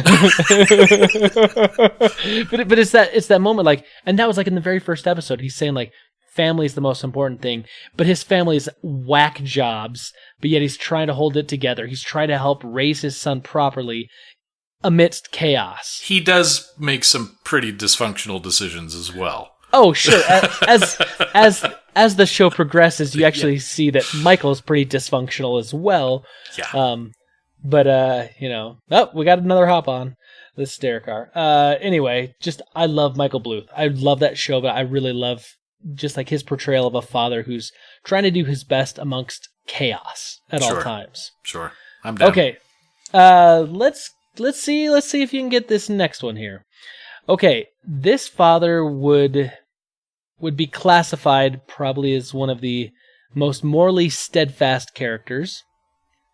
Okay. He faces down an unruly mob, is able to shoot a rabid dog with crack-like precision aim, and takes time to explain to his daughter about what a compromise is and why going to school is necessary. Ooh, I love the look on your face right now. Like, I'm drawing blanks across the board on that, buddy. Okay. Rabid dog would be, like, obvious. And I can't think of any rabid dog situations. Okay. Until you tell me what it is, of course. The father is Atticus Finch from To Kill a Mockingbird. Oh.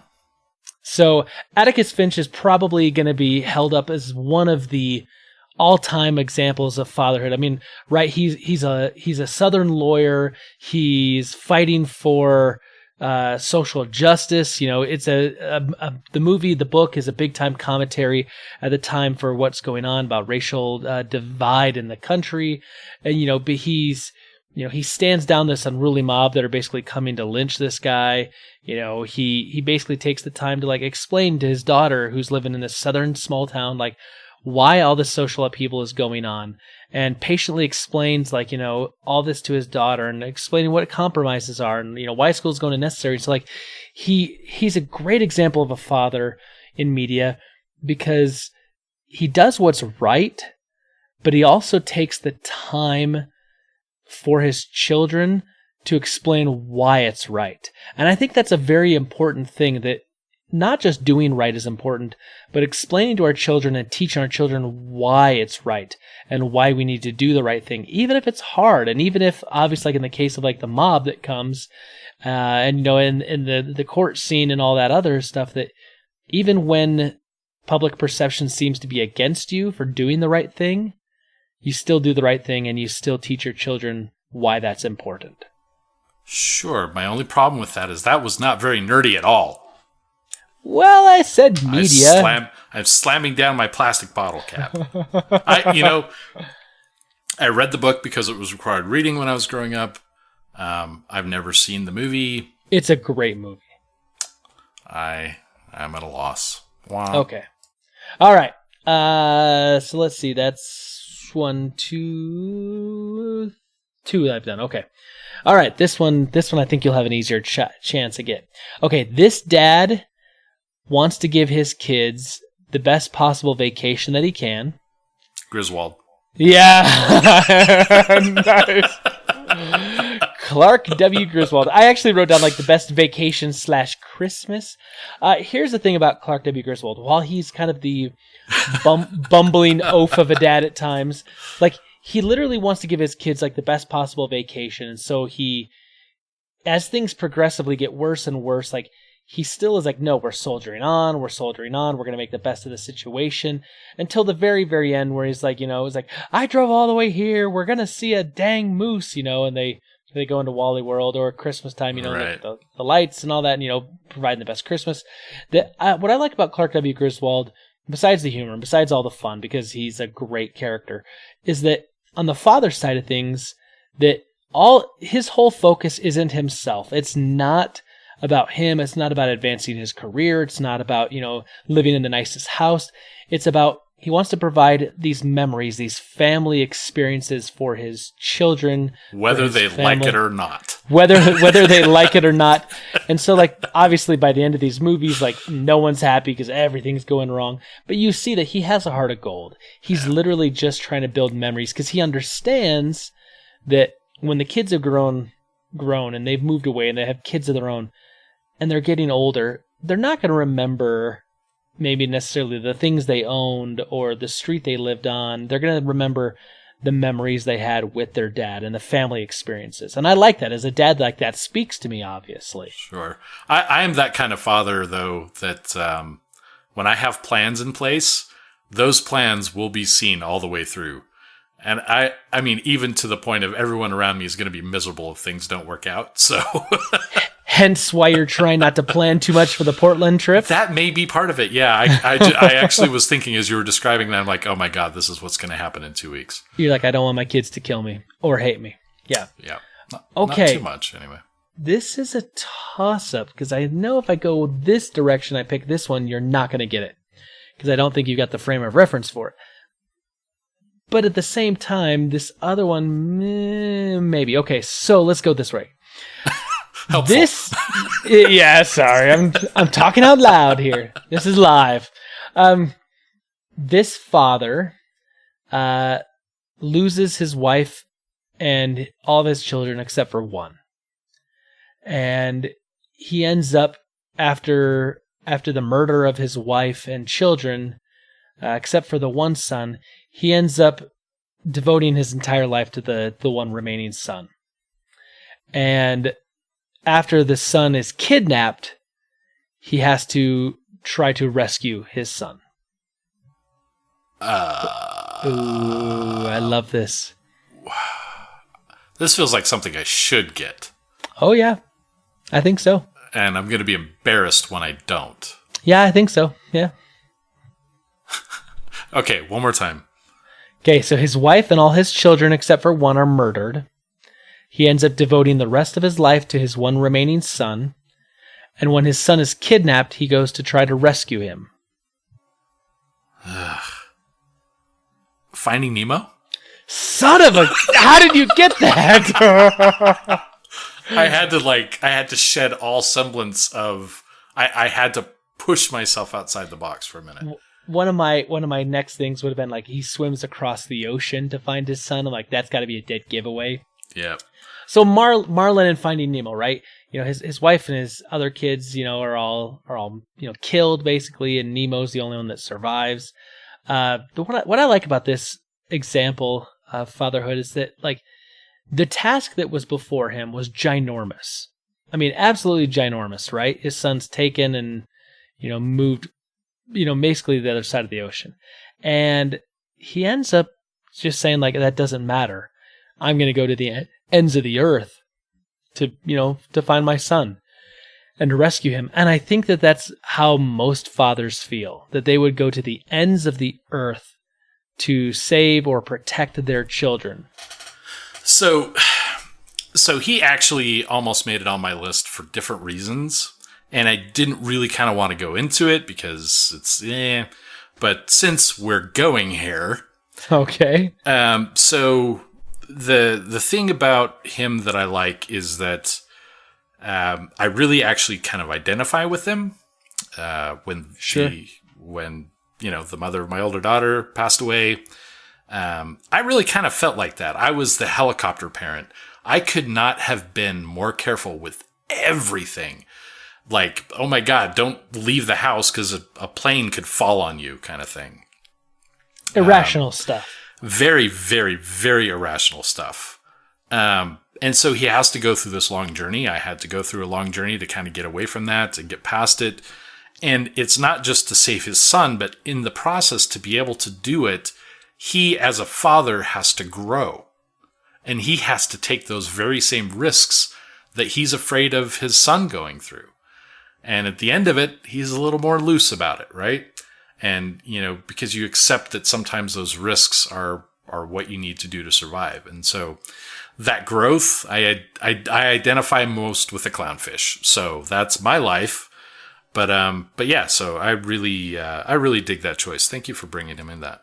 Yeah, no, I love Marlon. I think he's a great father. Okay, the last one I have. I'm hoping I can stump you with this one because so far you've been killing mine. I missed one. Yeah. To Kill a Mockingbird. Yeah, I've already won, so it doesn't matter. Oh, that's true. This is my last one. Then I've got a bonus as well. Okay. Okay.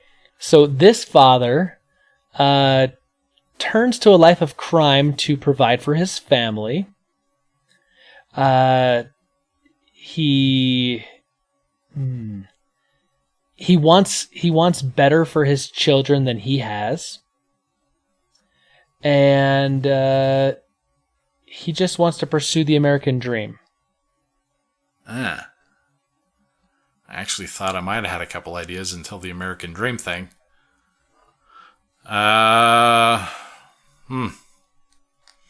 That's a bit general.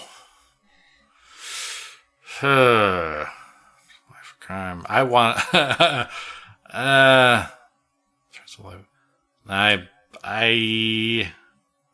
Now you lost me with the last clue, man.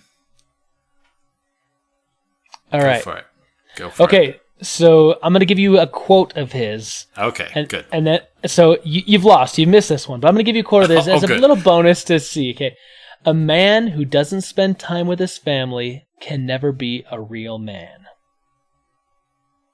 Yeah. Wow, really? No. Vito Corleone from The Godfather.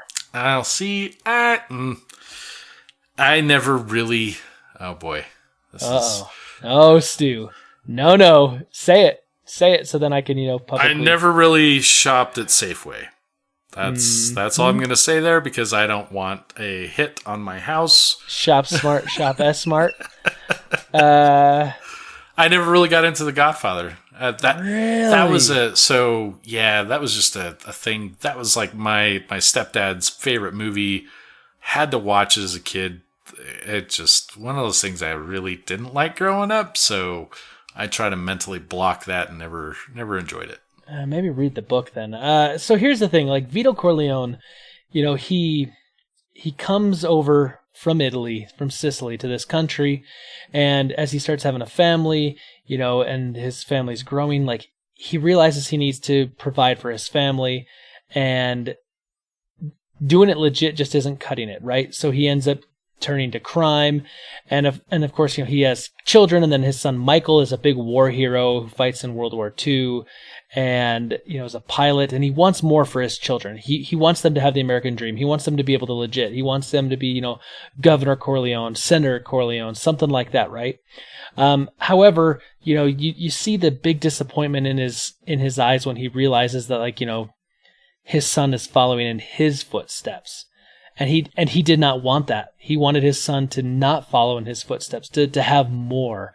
But he's all about family and providing for his family. And if that means, he's got to put a horse head in someone's bed, if it means he's got to put a hit out, if it means that he has to, send his son over to Italy and hide him for a few years, he's going to do what he needs to do, right? Because that's what you do for family.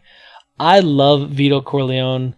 Obviously, he's a criminal figure in cinema, but he is the old world depiction of a family man to me. That it does not matter what he has to do. He's going to do whatever he can do to provide for his family and take care of them. And he just wants them to have better than he has. And I can identify with that. Not the crime part so much, but with the wanting my children to have better than I have. I mean, I look at my two boys. I'm a father. I'm raising two young boys. I want them to grow up to be well-adjusted men who can handle any situation that's thrown at them. And I want them to have better than I have. I think that's a sign of a good parent. If you only want your kids to be able to do the exact same that you did, I mean, that's your thing. But I think naturally we want to have our children have better than we have better opportunities, more opportunities, the whatever that may be. So anyway, Vito Corleone is my fifth. Now I'll give you a bonus one, and this one you may not get. So his daughter dies, she gets murdered, and years later he ends up with a young woman that he has to take care of, and ends up thinking of her as his daughter. And when he has to make a tough choice, he realizes that he loves her too much and he can't sacrifice her. Well, it's not Thanos. Oh no, it's not. It's not Thanos.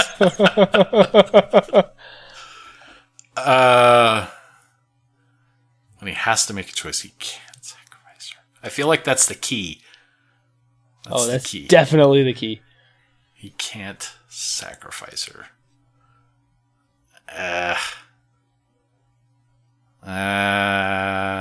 See, all the ones that I've seen, they actually do go through with it, so that's thrown me off.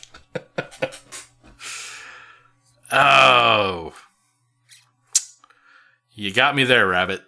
Okay. It's Joel from The Last of Us. Oh, I haven't played Last of Us. Oh, see, but I haven't given you much to go off of, though, either. Oh, you jerk. Now, wouldn't that have been something if suddenly I had played it this week and I got that? You would have been I would have been so angry. I'll tell you, though, I installed it yesterday. Well, there you go. You're getting closer.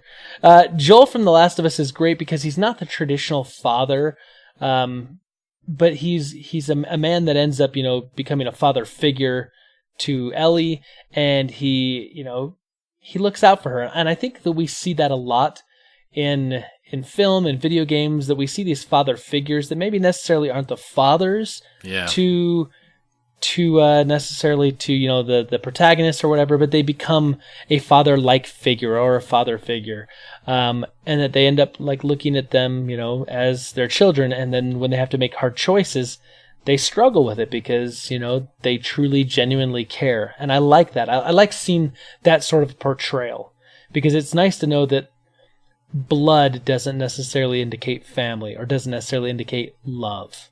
Well, and that hot Aunt May. Right, exactly. But I had to fit it into the show. Had to get your lecherous gurgle in there. But that that we see that there's good in the world, and there's still fathers out there that their love can extend for others. So that's my 5 plus my bonus. You kicked my trash. I did, and I feel good about it. Nice. No, Oh, you were gonna we ummed at the same time. We did. Rock, paper, scissors? Nah, you got it. All right, man. No, so I want to give a shout out, and I almost did this, but it would have been a little too obvious. I actually wanted to use you as one of the fathers on here and give clues. What? But I think you're a little too familiar with that stuff. No, I love that you bring your boys into the show in some way every week. To me, I just can't even think about my daughters not being a part of every single part of my life, and everything that I do, I relate to them in some way. You mentioned, doing better than we do for our children. My older daughter, obviously had some trials and tribulations to go through. I was not the best equipped person to manage all that stuff. And I mean, who would be? And I made a lot of mistakes, but I still always tried to do better. And she still had it better than I had. Because she had that struggle and stuff, she's got this edge to her that is fierce, and she is strong, and she's capable. She moved out on her own when she was 18, and she's taken life by the horns. My younger daughter, I'm a bit more stable. I'm a lot more stable. Who am I kidding? I'm able to provide better for her. She definitely has it a lot better than I had. She has it a lot better than her older sister had. She'll never have her older sister's edge, or at least I hope no events happen in her life that cause that to happen. But she's going to know stability and nurturing, and she's going to be the one that becomes class president because she's been in the same place forever, and everyone loves her, and she's always a natural leader. So very different daughters. But the point being in that, I was really meaning to talk about you, not me. You're such a great father because of all these reasons that make me a great father. No. But no, I see that spark in you, and you've got two boys that are close to the same age, and you're such a devoted father, and that's one thing that I respect in a lot of people that do display those qualities, and something that easily turns me away from people that don't. So anyway, much respect, mad love. I love how you talk about your boys, and I love how you involve them. So there you go. Well, I appreciate that, Stu. Thank you. That's very, very kind of you to say. It's something. So the whole topic of fathers for me is always a topic that's very, very sensitive to me, because I lost my dad when I was about 20, almost 23. I was 22 at the time, and I turned 23 a few months later. And so for me, Father's Day is kind of tough, right? Because my boys, celebrate me, but I can't really call my dad. I can't, thank him for all that he did for me, and the way he was, an inspiration for me. And so I try to emulate my life and my fatherhood after what I saw with my dad. And so there's something, if you give me a minute and will indulge me, that my brother wrote about my dad that I really loved. Just the other day about Father's Day. He says, "I think of Dad daily. I'm not the biggest fan of Father's Day just because it's an in-your-face reminder that he isn't here. That said, I'm also really grateful that our dad was a good father. I often try and think of how he'd handle different fatherly situations and try to act accordingly. Dad knew how to be both a responsible adult and also knew how to have fun and not take himself too seriously. It's a hard balancing act, but he did it well. I don't claim to have all the answers, but two things I feel very strongly about is that he's very much aware of us and that we can be with him again." He says, "Dad wasn't rich or a person of fame, but his life is a great example of how doing the right thing daily can leave a lasting impact on others." And I'm trying not to cry right now when I'm reading this. I can see that, and it's really awkward. Stop it. Because that's how I think of my dad. My dad, just like my brother said, and my only response to that was just well said, because I don't think I could have put that any better. I do the same thing my brother does. I look at my boys and I look at the situation. And I think, how would my dad have responded? And then, is that necessarily the right response? Usually the answer is yes. And so I try to emulate my father in the way that I raise my boys. And it's true. My dad had this great balancing act of being a responsible adult, but not taking himself seriously, being able to laugh at himself, being able to get down on the floor and play with the kids and get involved. And that's what I'm trying to do with my boys. And I hope that at some point down the road, my boys look back at my life and my fathering, and that they have some sort of an appreciation or some sort of a love for it, and that I'm going to be able to have a great conversation with them and be like, "Listen, if you think I'm a good dad, I'm only half the man my father was. And if I can only be half the man my father was, I consider that a success, because I think my dad was a wonderful father. Flaws, sure, I get that. Everyone has them, but he worked really hard on trying to be a good, solid dad. And so that's what I try to do. And Anyway, I really do appreciate your kind words, Stu, and not to get all too sappy because I feel like we're kind of bringing that down there, but I wanted to get you crying on the air. Close. Very very close. Let me chop some onions for you. Yeah, that's right. Get them onions, maybe rub it in the eye a little bit to help. But I do love seeing good stories in media, whether it's a video game, whether it's a book, whether it's a movie, whether it's TV. I love seeing good examples of fathers. I love the sacrifice aspect you'll see at times. I love the doing what's right and the standing up for what is right, teaching your children, because there are all these things that I look at and I say, we have so many examples of bad fathers in the world. Yeah. We need more examples of good fathers. And so every time I see one, I'm always very apt to take notice of it and make a mental note so that somewhere down the road I can point out to someone, they say, yeah, we just got all these crap fathers or bad examples of fathers. I'm like, yeah, but look at this or look at this or look at this. You want a good example? Read this and read the words that are written by this father, the sacrifice that's made, emulate that. And so anyway, so I'm glad we got to talk about fathers and Father's Day this week. Yeah. Well, what you just said kind of, so like, I don't know, talking about role models and fathers and stuff like that. So one, fathers are the ones that seems to be the role that's kind of taken as a trope, is the father is going to be the one to sacrifice something. Right.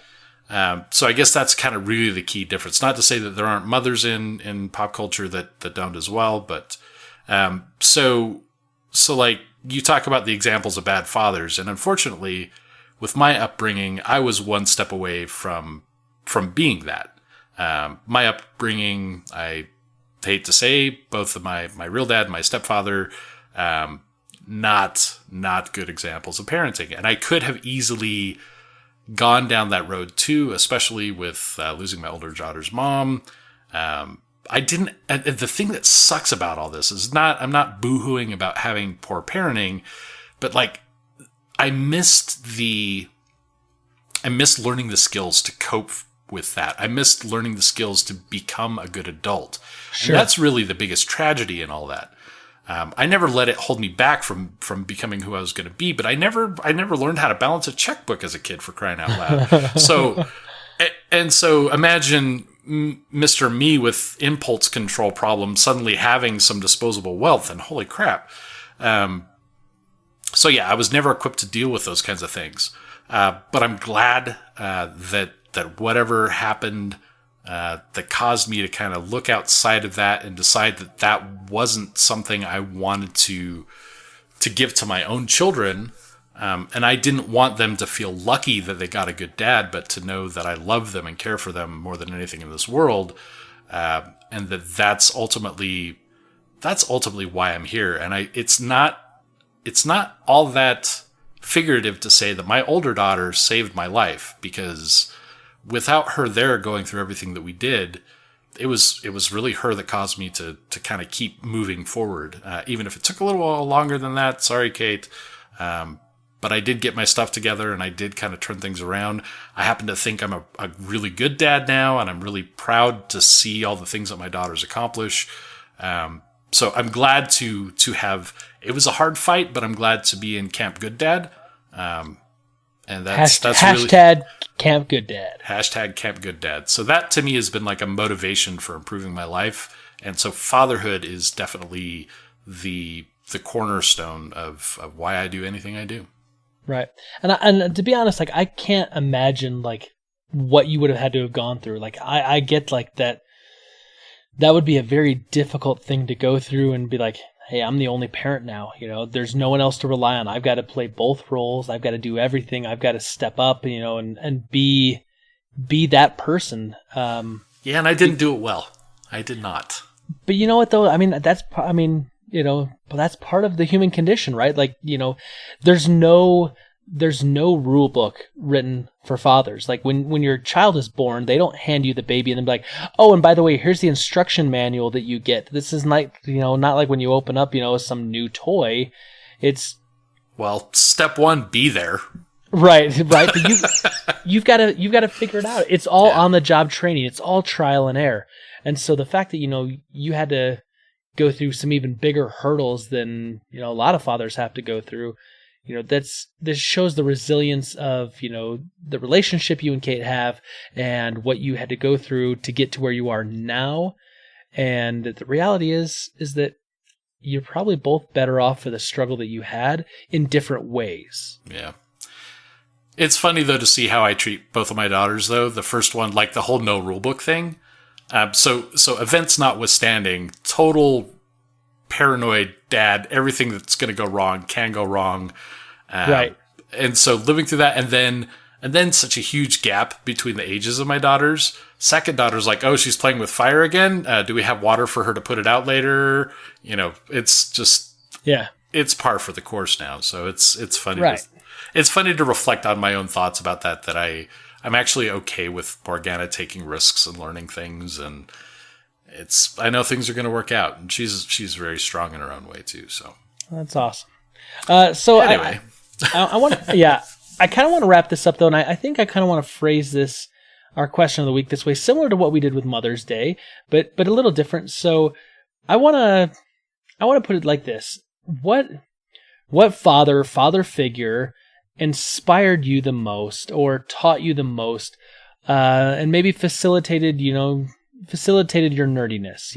Maybe they facilitated your nerdiness, or maybe they facilitated, you learning certain skills, whatever it may be. Like, I want to hear your story, Super Friends, of, who is your father or father figure that, inspired you, facilitated, what you are today. Whether that's, your career, whether that's the type of father you are, what the father you want to be. I know that's a little kind of open, but I want to hear your story because obviously, Stu talked about, his experience becoming a father, and I talked about mine some and my father. But I'm curious to hear from you. I really hope Luke Skywalker doesn't write in. Ooh, yeah, that'd be rough. That'd be rough. My dad's kind of a jerk. He freaking cut my hand off. Yeah, poor guy. Yeah. So Super Friends, that's your assignment this week. That's your question. Please respond to us. If you want to take a little bit longer and your answer's a little bit longer, hit us up on the email, fortofnerd@gmail.com. If you can do it, relatively, it doesn't need to be multiple paragraphs. You can do Facebook, which is facebook.com/fortofnerd. If you can do it in 280 characters or less, we're on Twitter @fortofnerd. Or if you just want to call and you want to ramble a little bit, we got a voicemail you can call. It's 801-477-7687. And let us know, who is that father figure that inspired you and facilitated who you are today? Sounds good. Stu, once again, a wonderful evening spent with a friend, chatting about something that we are close to and we love, nerd and pop culture. What do you say we do this again next week? Oh, okay, I suppose. My calendar's free. I'm looking forward to this. I would love to hear the answers to this week's question. It's kind of near and dear to both of us, I think. So allow yourself to be a little vulnerable. Let's hear it. Yeah, absolutely. Well, from all of us here at the Fortress of Nerditude to all of you out there, wherever you may be, may the Force be with you. Always.